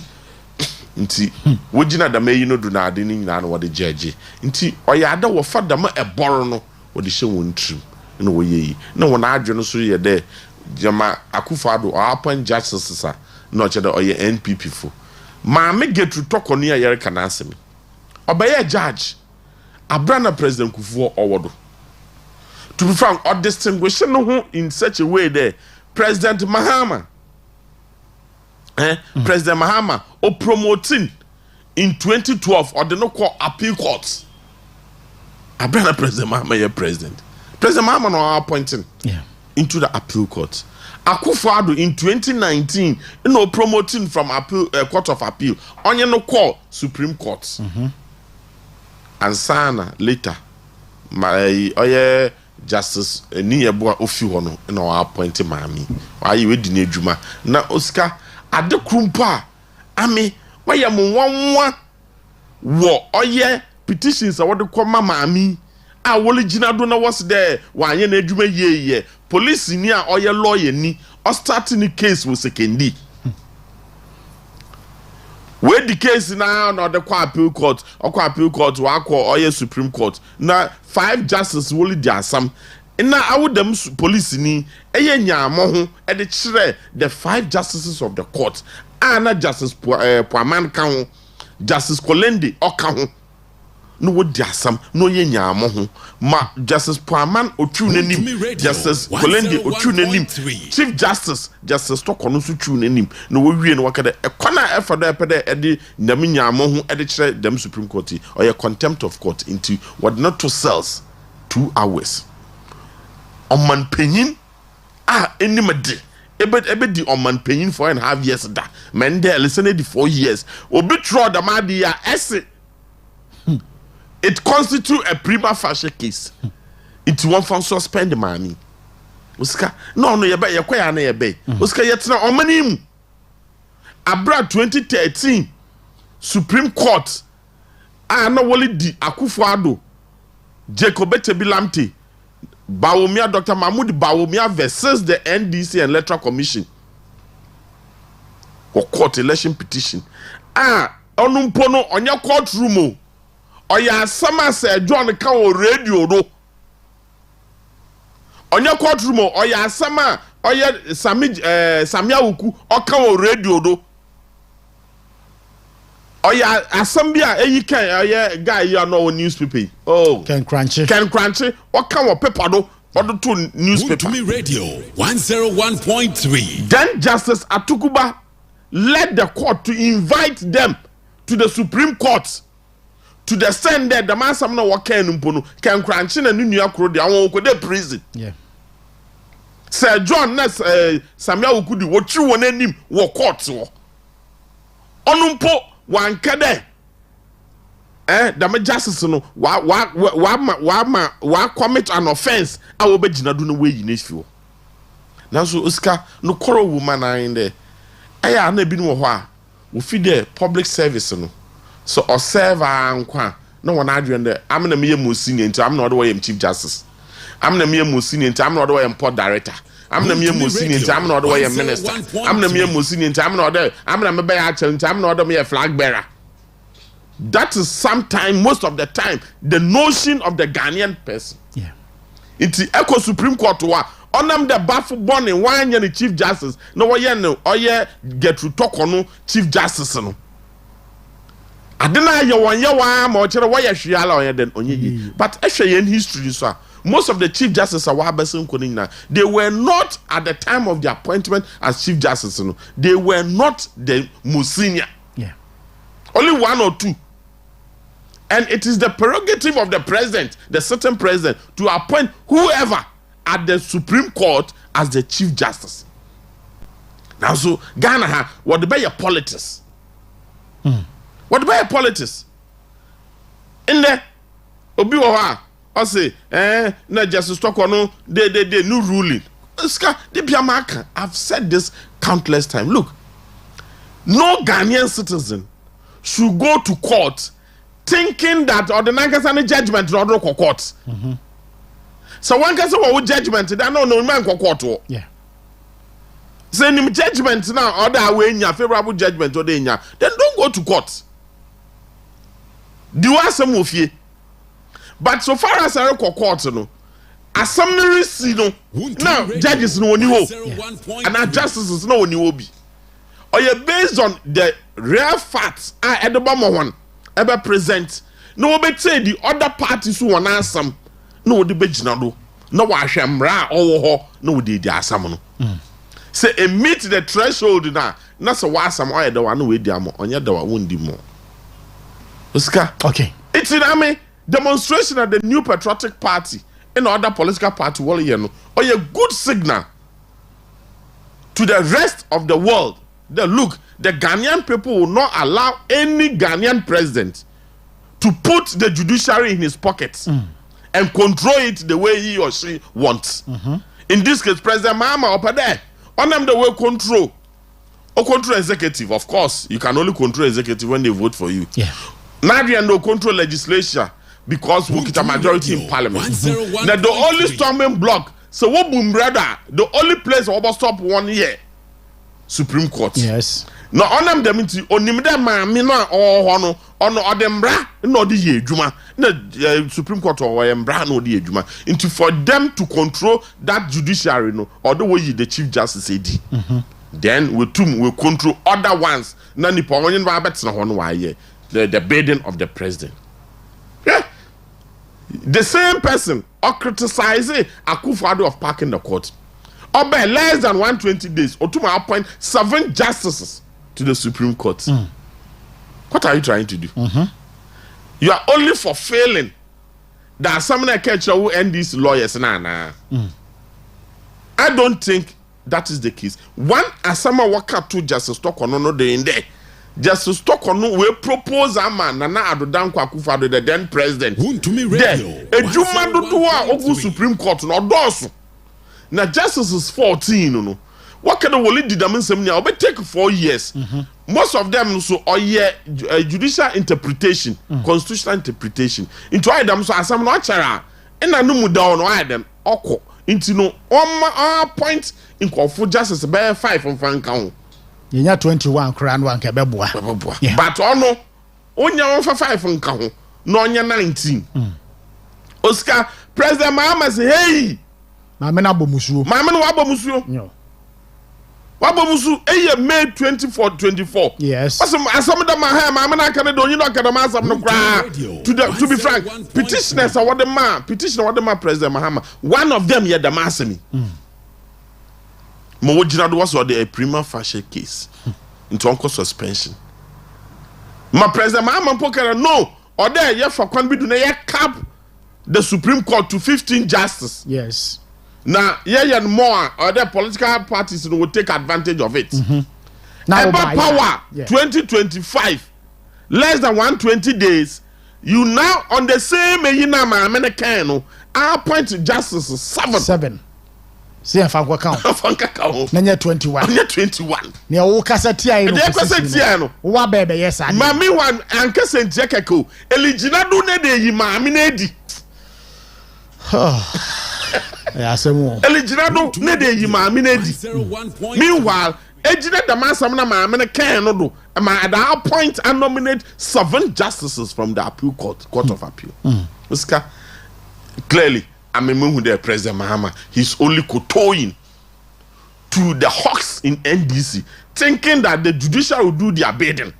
But I'm a marker. Mr. The MPP is a resilient party. It doesn't matter whether they are in opposition or government. So one who there adibi nyam ambra kwano do oba from brakwando no da court no we jinambra no what argument. That is why NPP either in military regime 101 or in opposition under a military government or in opposition under a civilian government, they are still able to use the law to defend the constitution of the Republic of Ghana. Okay. It's Amade one kwado anya wa Takoradi ya more moral support. So abandon the subsequent ones here domo Takoradi so you organize ya na support one. Because that is the foundation of our democracy. My judiciary no question executive won ko tokuma Oscar, then we don't have any democracy practice. Very well. You're digital secretary and our ten in Kana. You gusu aye din komo recent happenings in the country under President John Dramani Mahama. What battle what intim nkrata say the first year 4 months and now 120 days in when obey. So 120 days in a besu nyame adomo what in aka 2 days na so far why impress one with a yes 120 days social contract no you be pay just an komo na ye wi the utility tariffs hike no so etimi e de atoa so they get until 120 days social contract with Ghanaians. Oscar President Mahama nankaza obiala mfese kana ntunu ku 101.3 obiala mfese kana engineer do obiala mfe true engineer no do nankasa nurse there or ahomfama awopodo be the president biom na so be the president nankasa tintim nkrata de dem 120 days na maba ye wonyame bia meye na meya ogidide oman no botumpon na obama oman nya good foundation na obey Oscar amede what to abama any president. The first thing I make sure what the president know how he's going to maintain the peace and safety of the people. Because without security, without peace, without safety in the country, bibi anywhere ya obey then obey ye. Oman penina onenon crofo na sigede oman security nya ashanensa our friend the commander in chief of the Ghana Armed Forces ɔde tum no nyinaa wɔde ahyɛ wo nsa sɛ ɛfa kwanbɔ no do no de dɛm tum no ɛde taataa temamufo a na ɔno dɛm president no leadi no ɔyɛ problem sɛ ɛfa dɛm tum no do ma nyama basabasayɛ ɔkɔdo wɔ ɔman no mu ma ebinom ɔwu na ɔman no ɔntum nkɔ n'anim dɛ ma ɔsɛ no ɔfata na wo dɛm president no usika president Mahama bɛyɛ obiara ne mbɛyɛ adwen security has been at lowest ebb over the past year, the 3 years and now 4 years. This period, the past 3-4 months, security akufom to the extent there. Oh yeah, mobile phone operators, mobile money operators, agents. Many you can say less than 4 months, about 6. No way one. President Mahama Leba, I say. Okujina Boku or make them reckless statement. You catch on the Asamalekano one can because Bokun Samsamano when for politics in Kembi. Okujina was there. I want NDC the Waba power and Boku or from a Jeba. To the extent there, the majority leader in parliament, Mahama Yariga, okay, the MPP Aban Wafa Kwanbono do no was siphon Sika over 18 million Ghana cedis in resolving the Boko or bringing peace to Boko and Onona Jimuno, the Miskano Onye. Oscar, President Mahama Bay also Wabuamoy, Obey Wako Boko once a pet. After Oko Bokuno, the number of people away as a result of this conflict at Boko is more than the 8 years and another Danko Akufo-Addo be the president. Wuntumi Radio 101. The distraction of Boko, the insecurity of Boko, or more than the 8 years and another Danko Akufo-Addo be the president. The monies they've spent in Boko over the past 4 months is more than the whole money used in 2024 to bring peace and safety in Boko. Oscar, ya Ghana ha. President Mahama, okay, oba resolve galamsey. On wana ban wa bala will be declared state of emergency. Yeah. State of emergency. In less than 5 days, because he is the commander in chief, all the resources and the security of the state is in his hands. Into what bar? We'll be make sure that in 5 days we'll be resolve galamsey issue through an executive order. Our state of emergency. Then they will start implementing the necessary reforms what galamsey site. Not them why then we're too much successful. Osika, ye bay, President Mahama Bay. Unto declare galamsey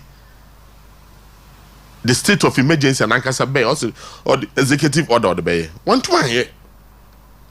Oh, we okay there. Oba repeal LI 2462. Allow abandon one for license or where then where mining or forest reserve. No see abandon don't know yet demand no yeah no or you're unquestionable. In other words, nyansen. Obey, we to mwako parliament wa pass mbra, we to mwashisha or gold board law act. Why is na now so airline now or yeah executive order about to mwaya no when to mwaye we repeat the membrano but also obey then obey amendment many workers say as at ended that national security information about the national security have taken over a private underground mining Ashanti region. Okay, MCR fa Erastus Asare Donko post no to so mame. Mame kenken mu sem kakra fa ma o. Nka me be boss no se wa boss no say. Why would the national security take over a licensed, organized, underground small-scale mining, drive away the workers and ask people with pump-action guns to mine the facility? Ashanti Regional Security Liaison, Captain Retired Mohammed Jabari, tells me he was asked by his bosses in Accra to secure the mine. His boss in charge of operations says he has given no such order. What is going on? National security drove out the owner and workers of the mine at Akatechieso in the Adansi North District, put men armed with pump-action guns. They have illegally started the private equipment and have been operating the licensed private underground mine for 4 days now. Who are they mining for? This is the mine which won the administration of admiration of a government committee on mining recently for their organized mining. Erastus Asaridonko on Facebook post asatenra ena ye baye. Now on this same post, you know, Uncle Bernard Alote Jacobs, a former Central Regional Chairman of the NDC. One day on what kind of people say, Safo no egu nyina no. Omo ye adwuma de ama the NDC national organizer Yamin. Alote Jacobs asemo o kan ye. Oscar, I intentionally brought this up. No, I am a door there. A seasoned journalist. I want the information now because it borders on national security. One sector of the national security are saying on receiving authority and not instruction from no bosses who are Accra. Yes. According to no bosses who are Accra and on my search order. The question is, what kind of national security are we practicing? Because look, Oscar, security is everything. Yeah. The moment you fail, there's absolutely nothing in the country or you're successful. That is it. A community mining, underground mining, why you're successful. License though.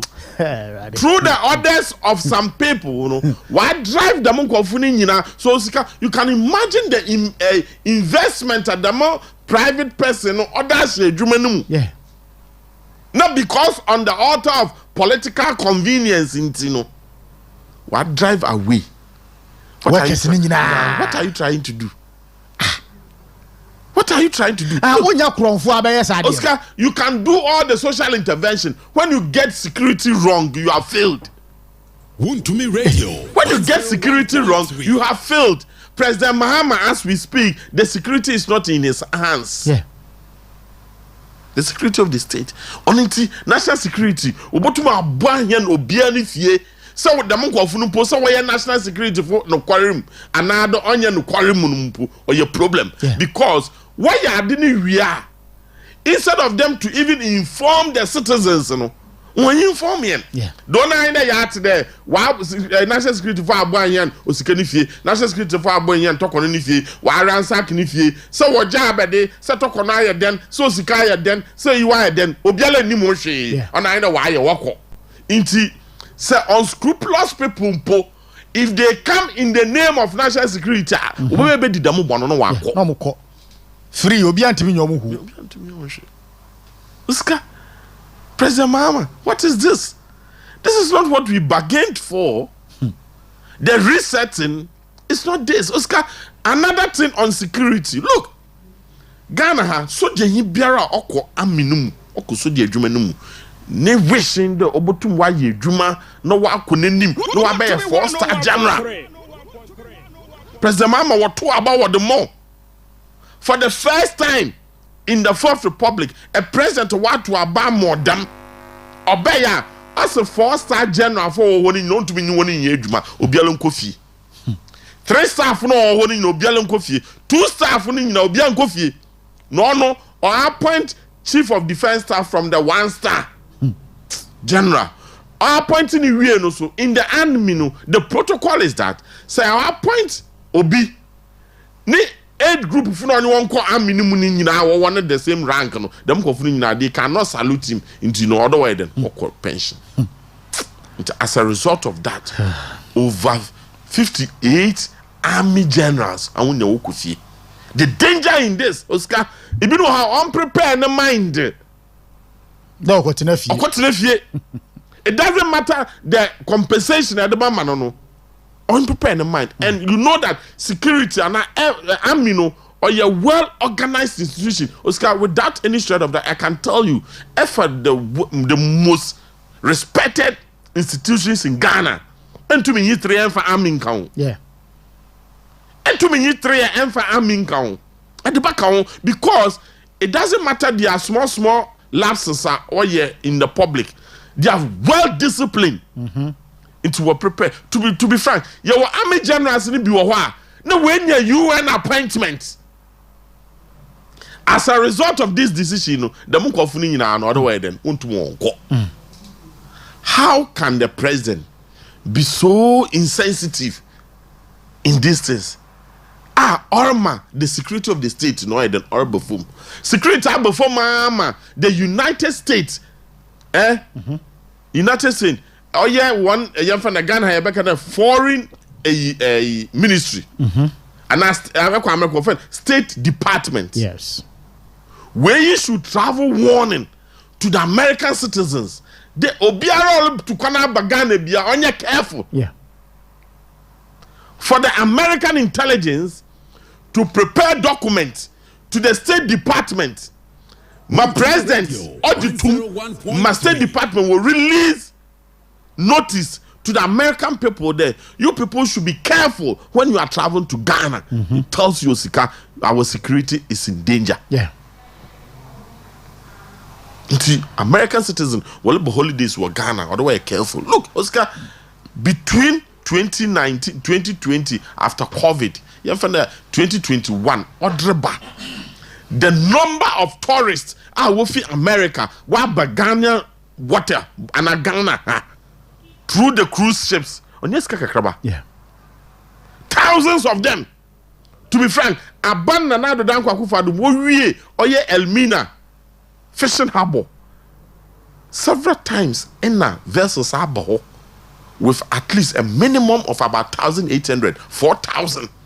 What ba no what form on Sudu when you want by land, what visit Elmina Castle, Cape Coast Castle, Kakum, tourists, and it costs money. Or the ejuma or the ba or manimu. Nese security no hata dam must State Department to release statement. A feed that among of no baba. Now, one bar, who citizens no better when you tourism sector, no better when you transport operators. Okay. See, President Mahama, look, fix the security issues. Let it be legitimate, their national security. So we'll read the benefit for investigation purposes. One call, one show, letter, document, or cheddar and pa, or manner may intimidate them by read with you. Yes, search the Madi. When you are, we brief the good people of this country. The message you can or because of this, that, so that Etina or be unscrupulous people willing to be used in the name of national security. No, go read the benefit. But they get me about what is the actual modus operandi of Ghana's national security operatives? Most of the time, when operations, or you're undercover. Okay. To the extent that you don't have to even know. Oscar, I'll tell you this for the first time. 2002. National security. It was the Defense Intelligence for. One was Director General, and Secretary. He gives me an assignment to do for him within the Takoradi Metropolis. That is former Shaman Hunter East Metropolitan Assembly. Saima. And that specific assignment meant to control. And I have to give him the report every 4 hours. Detailed report every 4 hours, even though I'm not an employee of the national security, because national security you're so wide to the send there. We want to use ordinary person to gather information for the national security to use it. But the man do 2 weeks. Baba, no we be deliver letter or the then Minister for Western Region. Honorable Boahinedu. And sometimes Boahinedu will be shocked of most money them detailed, so until the man didn't know this was the man didn't know this was the didn't know this was national security. That is how it operates. They do their things undercover. It is so when you're operational, they will not inform you. But that is they will not inform. Now, so when you're operational, we are. They will brief the general public. They will brief the general public about the operation now. Why because on yet the man, who citizens, they be one man was slow. The moment who and is robber but citizens who obey a dinner man over to Because on money botumpuna, a lot of people, especially the businessmen, or they will take risk. It's Emma security as an enemy. They be no one risk taking or you low. And why the more man on tumpun. It's national security. What you need undercover. Hey, you wait there. What Dr. Addison we. What call what kind of watch Kwabena Edubuahin? What call finance minister? Finance minister. Yeah. The question is that who spoke to the nation? No one. Nobody. Yeah. It's the man. Emma Obialoti or Manimuno. Near Mr. Sen. The man. It's national security war. Echo US. Obia way the more pressure. He will come and stand in front of the cameras and brief. No will be some question. No way, Yano. No, they are twinching. Today, no. The man didn't now on Kodo. Oh, yeah, the man. And the whom. No, this is citizens' room.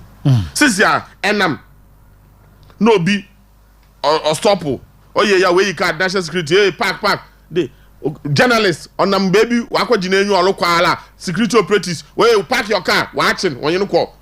National Security Office. Okuwiasa Asembiala ni ho. Sir, last Saturday no sir Enra. Chairman who to me in special aid and you yeah. As OSP operatives ni be akọ nfi akọ ready ni fee. One more meka hwe ntire. Exactly. Whether the story is even true or not. Yes. So after 48 hours we have to believe that action took place because absence silence means consent. Yeah. Why? What is this? Into OSP? Is that the office is a terrorist office? What the terrorism go for? No. It can buy no OSP Abba. Oh yes, we have this maximum suspicion of so crime. What the me fear man? What evidence? What the me fear my into no Yama national security operatives. Through the OS Special Office of the Special Prosecutor's Office. No, you're them operation. They. Subsequently, we will brief the nation about the outcome. Simple. No, be alone there. You people, and I no, you did them all day in the quay. Why? You don't do all this, and you are expecting the citizens to do everything right in the country for you. No, about who them demonstration. Because demonstration or the man connect. But I'm for papa do I'm for mbumana the man obokodo.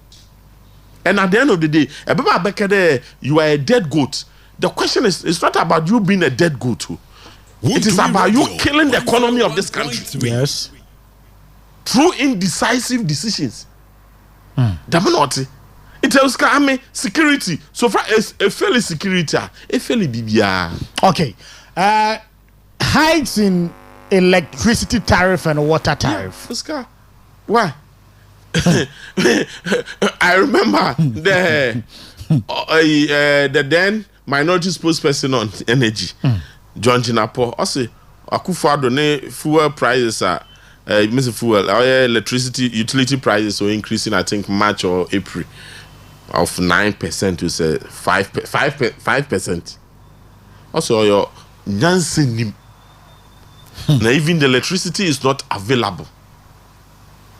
Meanwhile, you were enough capacity. You were enough installed capacity to give the people of Ghana power. Nti Nana Danko Akufo-Addo we feel. You came to power on the back of all these promises. Then so about power, less than 4 months. Today, everybody is feeling the pressure of power insufficient in the country. Doom so in the country. Uska wako sura to the send the edge one entire. Nankasani NDC for will complain. Water regional minister under Mahama is complaining bitterly about the kind of doomsday Olukodo of water region. Uska Ebekaya. Some few weeks to the election. And what done a sonny as ugly all year with the payment of electricity to the extent that the government under the Minister for Finance, look, this is not the arrangement we have made. You can be able to 3 October and be able to 30 million. You can after middle of December you better na tribune eti wa 10 November what the pressure lot aban no do wo yi aban ntua no mahama be at the Sonny asogli ole danakawa settings nko now so at the end of the day president mama ade o promise the onko ye no ona no why ye 14.75% electricity increment. Meanwhile, electricity on available. I'm not surprised about them because I brought about power first time 2012-2016. If the Ghanaian people want regular electricity, they will have to pay more. Yes. In the Obia social media will play back the voices of the John Jinapor Minister for Energy, who was then the minority spokesperson on energy. Yeah. Or contradicting and Gwafo described as hypocrites. I mean, the Ghanaian people are very tolerant people and patient people. I don't know about you. The element was supporting President Mahama ne bed. They are now speaking. They will speak. The holiday and the honeymoon period is gone. Yeah, it's over. It's over. And you call when you electricity no walaka what's the dollar look of foam no can one me take na mesra I am 101.3 sometimes politicians NDC ya ye koku no na yi na ade no walaka na president Mahama na aso look bi na Bank of Ghana. But you see, let me commend the governor of the Bank of Ghana. He made it clear. Also, look, we came to meet a lot of buffers, especially the gold purchase program. We have enough gold to support our forex. That's what's on your the main thing I want dollar and I see some gains in the city is America. Since our friend Donald Trump, our friend T3. The first T is Trump. Second T is trade. Third T is threats. Because of the trade threats now, Donald Trump only you know. One the direct investment to America no. Why then? Wako low, all-time low since 2019. To the extent there, the first quarter of 2025, American economy grew negative 3%. Negative 0.3%. Into the economy in America shrank into the kind of investment alcohol on Kobium. Obama $1 and why is strong on the dollar has fallen against all the major 22 currencies in the world. It is not anything special there. President Mahama Ben why implement some economic policy why ma see the only gain grounds. No. And the President Mahama you don't know a China economy po I want you na Ghana economy. Yeah. So it's not that President Mahama why anything. Two, because of the gold purchase program. Abandoned down or yay. Or no what 30 tons of gold or I want to support forex. Again, Abanero Kono Oja forest reserves of 8.9 billion. That is equivalent to 3.5 months of import cover. Yeah. Until Oya President Mama, no responsibility to obey increase. The man don't know Akufo-Addo achieve is the first time since 2019. Until Bohuda Akufo-Addo Bay from 2017 January to 2019 December and sana COVID babano. That was the longest period of CD depreciation. Oh yeah, very slow. Because we about 4.2%, 4.2 CDs per dollar. Akufo-Addo by December 2019, no yeah 6.2. Yeah. That is the longest 3-year period that CD no why is sustainable to the dollar. It's see we look with the media, they should know it. And thirdly, this government, they've not started paying bullet payments. It's a Juma Bebrea, Akufo-Addo 1 year 2014, all the way a payment to the road construction, energy, IPP's payments.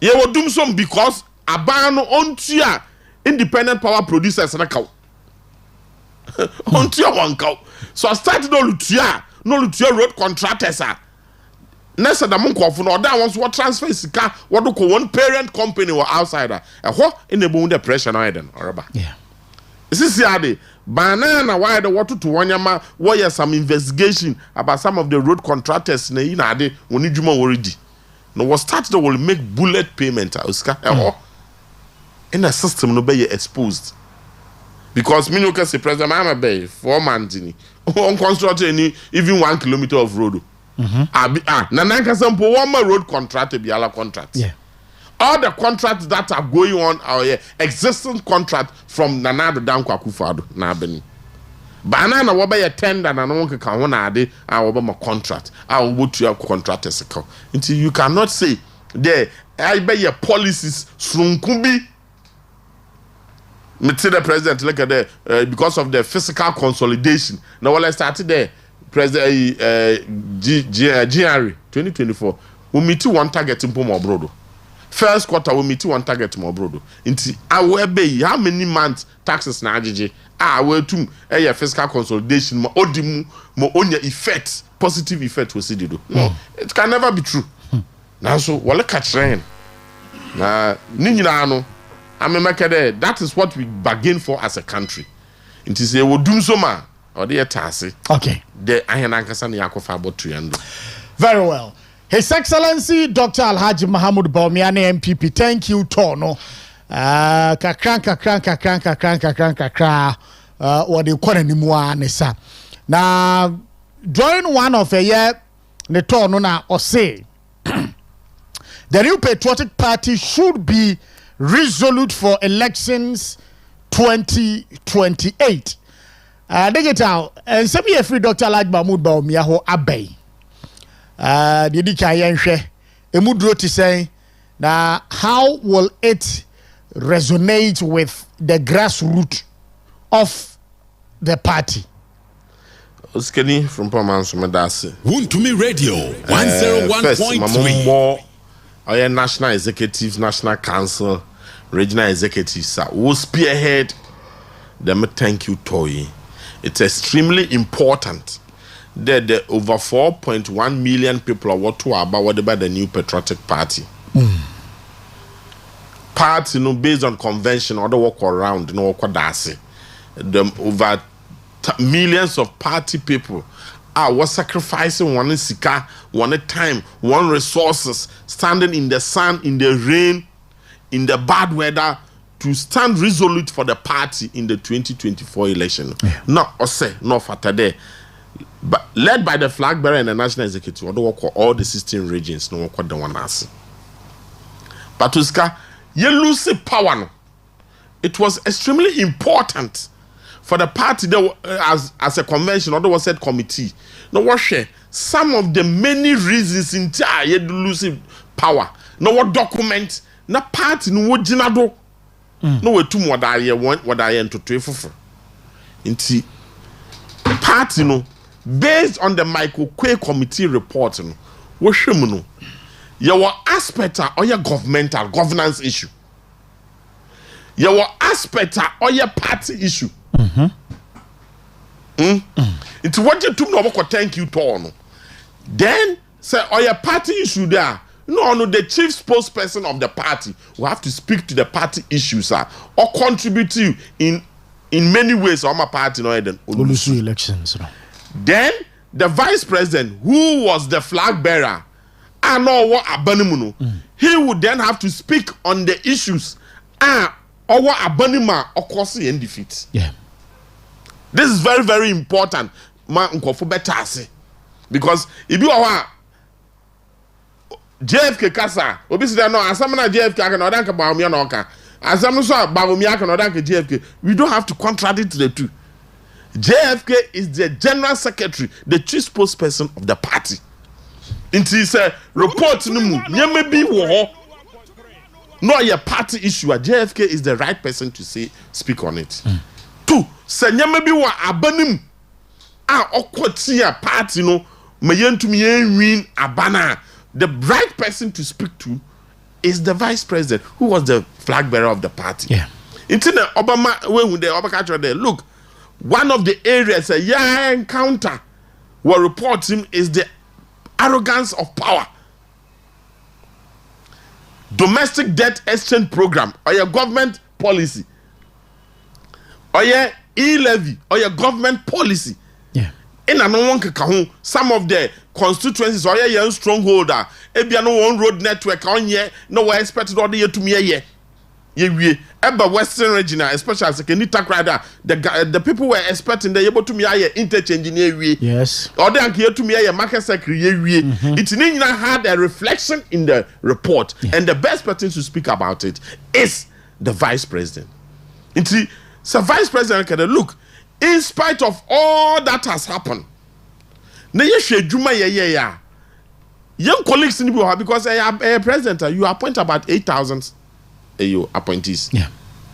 And I don't know some levels of arrogance. Yeah. Wuntumi Radio. The levels of arrogance. The only thing the party can do is to make sure that we always conscientize our people that look, when you get the opportunity to serve the country through them a presidential appointment, you are there to serve. You are not there to raise yourself up in the inadi. But no, on a vice president, the former flag bearer catching the look. Yamfa eyakam eyetim eyayede ni nyina yamfa ntonchen. Na yen confront the issues, Let's deal with it. Na yen raise your shoulders high and yen unify. Na yen tum yen prosecute the 2028 election. Osana the New Patriotic Party is the only party oba abenima otum oyen hyehyɛ odinyama to akonima Ghana ni biara otum odie ana okonenim. It yen tum nkade ya ye lose 2024 election badly intino ye very nudge on them eyina oman dam hen no. It is Dr. Mahmoud Bawumia lekandama menye ya adwen. Osika menye ya adwen. Another thing, menimda bia mpede ye boko oye ensama nkofo ka party executives ni bi, especially the top hierarchy na no kaka wono waka. Osika look, ebufu de oba ebusuema nkofo kasa. Yeah. It's very important we do this. It is not because the people are disagreeing and now wala kasa hashling into no wo pede ebusue japado no one time for bafako. No. They are disagreeing because Oscar politics na ye no ade cross in there. Politics na ye Oscar. So be track we should do. Na any opportunity na entum raise the issue no. Abra na ni papo no wo 101.3. A dom do na obejedi. Yeah. Because a lie repeatedly for a long time becomes the truth in politics. Yeah. Inti the issues are happening between Abronya and Kennedy. Very unfortunate. But look, I mean, who did them go for no? Wali ya damanya mana na menyu aju. Adentia. Because look, they are so passionate about the party. And they are the people I call political hawks. I call political party, we won't go for them. Kennedy is a political hawk. Abronya is a political, to be frank, Kennedy na no training. As no small boy, Abronya is no boss. So if they disagree, if two hawks disagree, it tells you no. Then the doves will have to sit down, let them know what they are doing is wrong, then bring them back to the focus and the vision. Oh man, warrior. It's I mean, since you are by now, I believe Abronya will be free. Kennedy will be free because Obiara cannot bodasam. And that is good for the party. So that you to me, hey, party no what's over there, you be share. Near be to train and she say, near to me a dama Ghana for no what to about dama hen. Inti so Obiara cannot bodasam maybe, and I want to join Neyanko. Another thing, thank you, Tono. It brought them seemingly popularity contest, especially among Kennedy and Dr. Mahmoud Bawumia.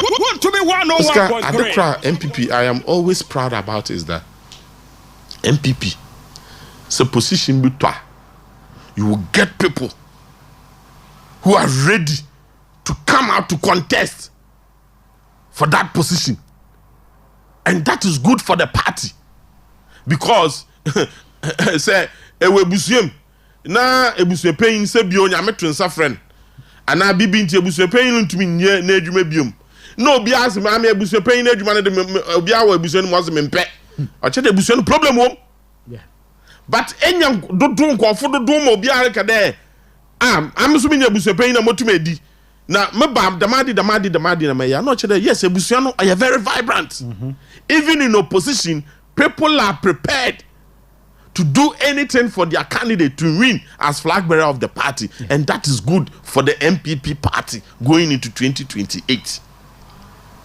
And so when the yes, MPP is alive. Share demonstration of what's the lose the power? Why? Because fundamentally we believe that even though you lose the power, no, we don't have to destroy our democracy. Even though we lose the power, no, we don't have to destroy our party.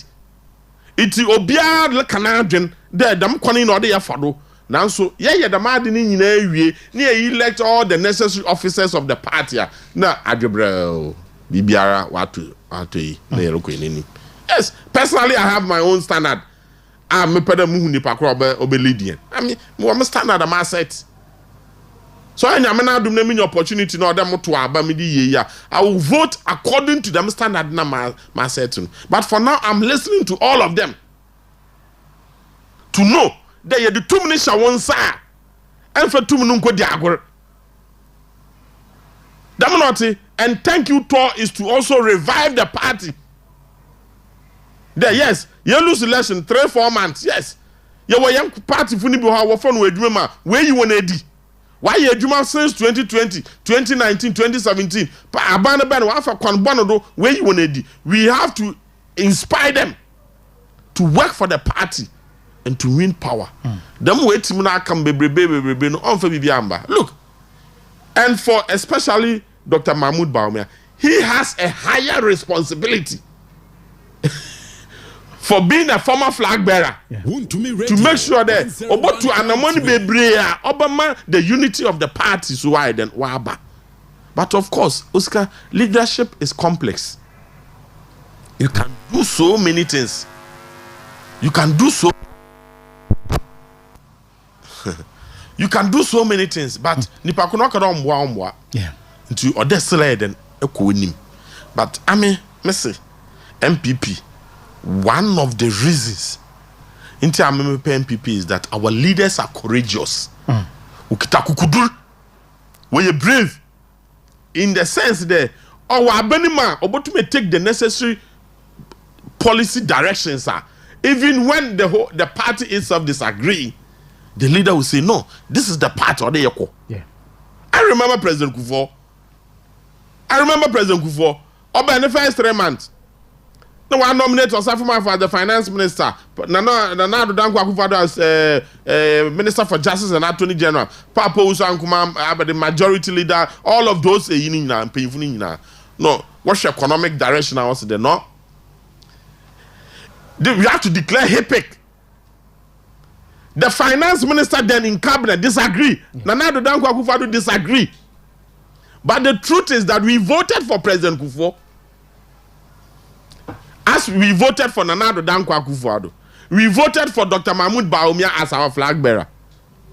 Into one, the Munkofuno will get a higher responsibility. President Kufuor said, "Hey, finance minister, I know you disagree, but this is the direction I wanted the country to go. Into medical HIPIC. Do the work." Ma Osafuma for part of there. I have been charged to lead the process. And I want to assure the Ghanaian people that by 2027, they did it. It is a President Kufuor. If Oji, Manana ministers can do. Yes. So, Oscar, I'm America. Thank you, Tony. It's very, very important. They say, well, Upper East or Upper West or Yereba. The last region will be Cape Coast. I think in June 4th to Saturday. Yebe the madini na be Oscar. Meji de day na party no adwebro abim obiara opodo nya position bi wom kodo ye wadwuma ame anankofo ka Kennedy today yes some of the statement and oh yeah na no issue But it is good. It is all good and intended to help the party revive. Very, very important. Because I hear the man, because I also won't believe in there, or the one you be also okasa den. Yes. If you also believe the obia okasa den also or any temperament ye obia na ne de, but ni nyina obobo party no. Okay. Because the party is for the poor, the rich, women, men, underprivileged, elites, ni nyina fancies, hunters, enzimers, guns, Mamprusi, Dagoma, everybody is part. Everybody is part of. I'm half and ever. And I'm proud as such. But I'm also proud to be even a minority number in the MPP who was voted for with more than 75% of the vote to lead the MPP as the secretary in Takoradi. Yeah. The same thing, Dr. Mahmoud Bawumia comes from the minority tribes in the north and for that matter in the MPP, but majority of them, 61% of the MPP people, voted for him to lead. Not because of his tribe or his religion, but because of the work he has done. Okay. It's the notion that, number 92. 1992 no what's your party no and 92 is kind of how many years. If that is the standard we are going to give for people to lead a party, then nobody will lead a party. Yes. Because 92 funa no in there obiare niwa obotuma kada or less than 55 years. Yes. Those 92 funo and what's your party no. Obiara knew about to market there no or ye 50 the what the current age no ye 55 because he have practiced democracy almost 32-33 years. Yeah. It is at that time need in 18 years in how many years? That one when you're politically matured. Yeah. Want to be 101.3. What is more important is that when you become an MPP member, just humble yourself, work hard. Be tolerant of other people's view. Because party you lose power when put in some obaka. I mean you say oh Dr. Mahmoud Bawumia want to be the president that I'm a President Kufu 96. What catch a President Kufu and then was Antonio with the president that President Kufu almost the largest tribe in Ghana. What catch a President Kufu don't to be the president. So per president their uncle wanna gang. No one yet a presidential one non-snable as president. Yeah, he lost the election with 39% votes in 1996. Now MPP get 61 seats in parliament out of 200. Less than 4 years, we worked hard as a party to bring President Kufuor to power as the president of the Republic of Ghana and the commander-in-chief of the Ghana Armed Forces. Nana Danko Akufo-Addo oko election 2008 Olusi oko thank you to bibia was Akufo-Addo ono achimini ni petietia ono beden we di obi osola no pa ono wi na nifie abu nanim waye kumo. They said all this thing against him. Onto me the president they 2012 oko not ashifo mpai we lose was ayanka all the propaganda to the send the nankasa Akufo-Addo Nankasa, the campaign communication director at Dr. Kennedy, wrote a book, Chasing the Elephant to the Boot, pinpointing all the loopholes in the party.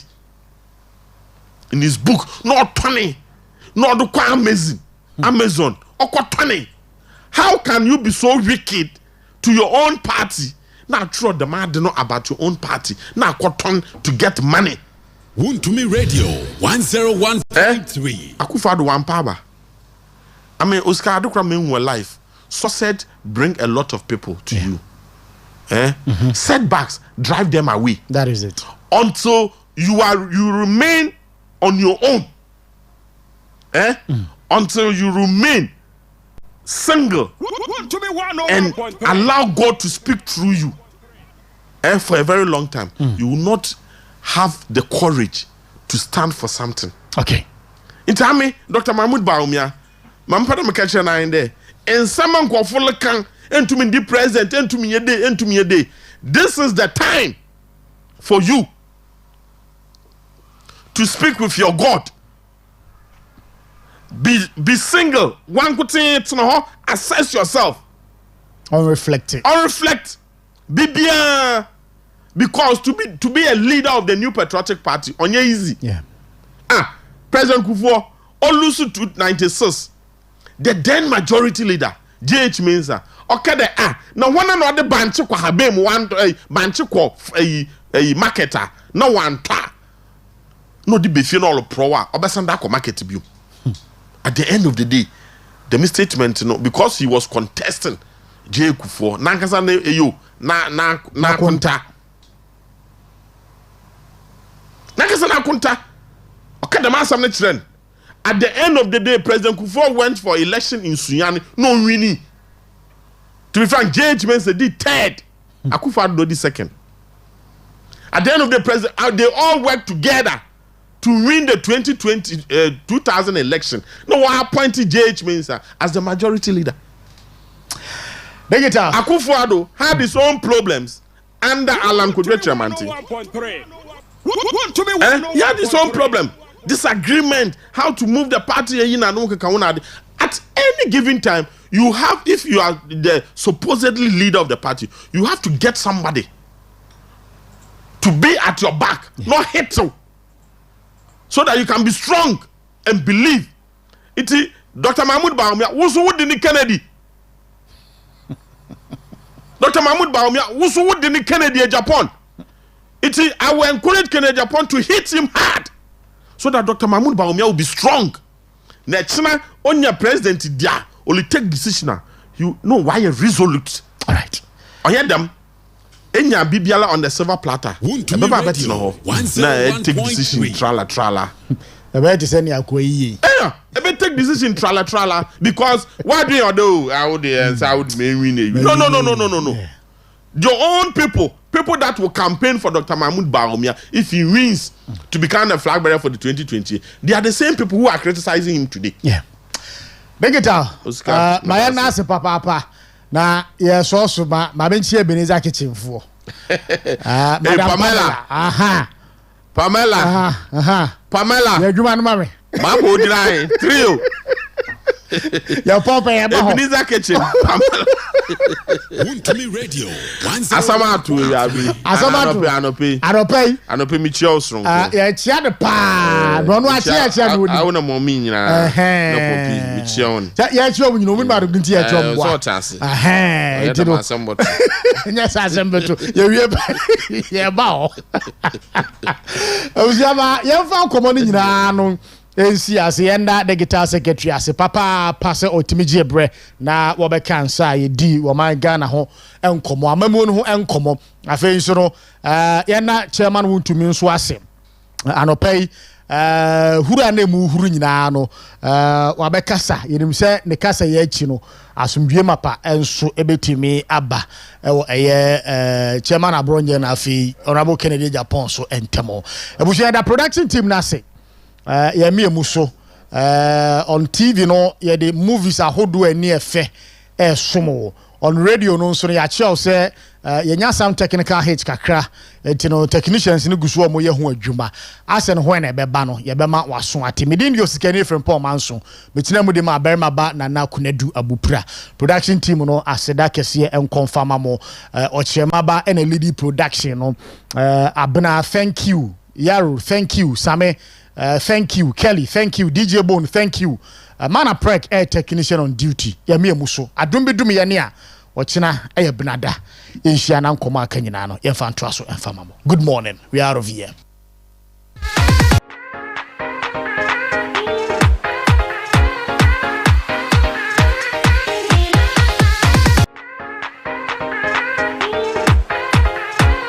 Odofo.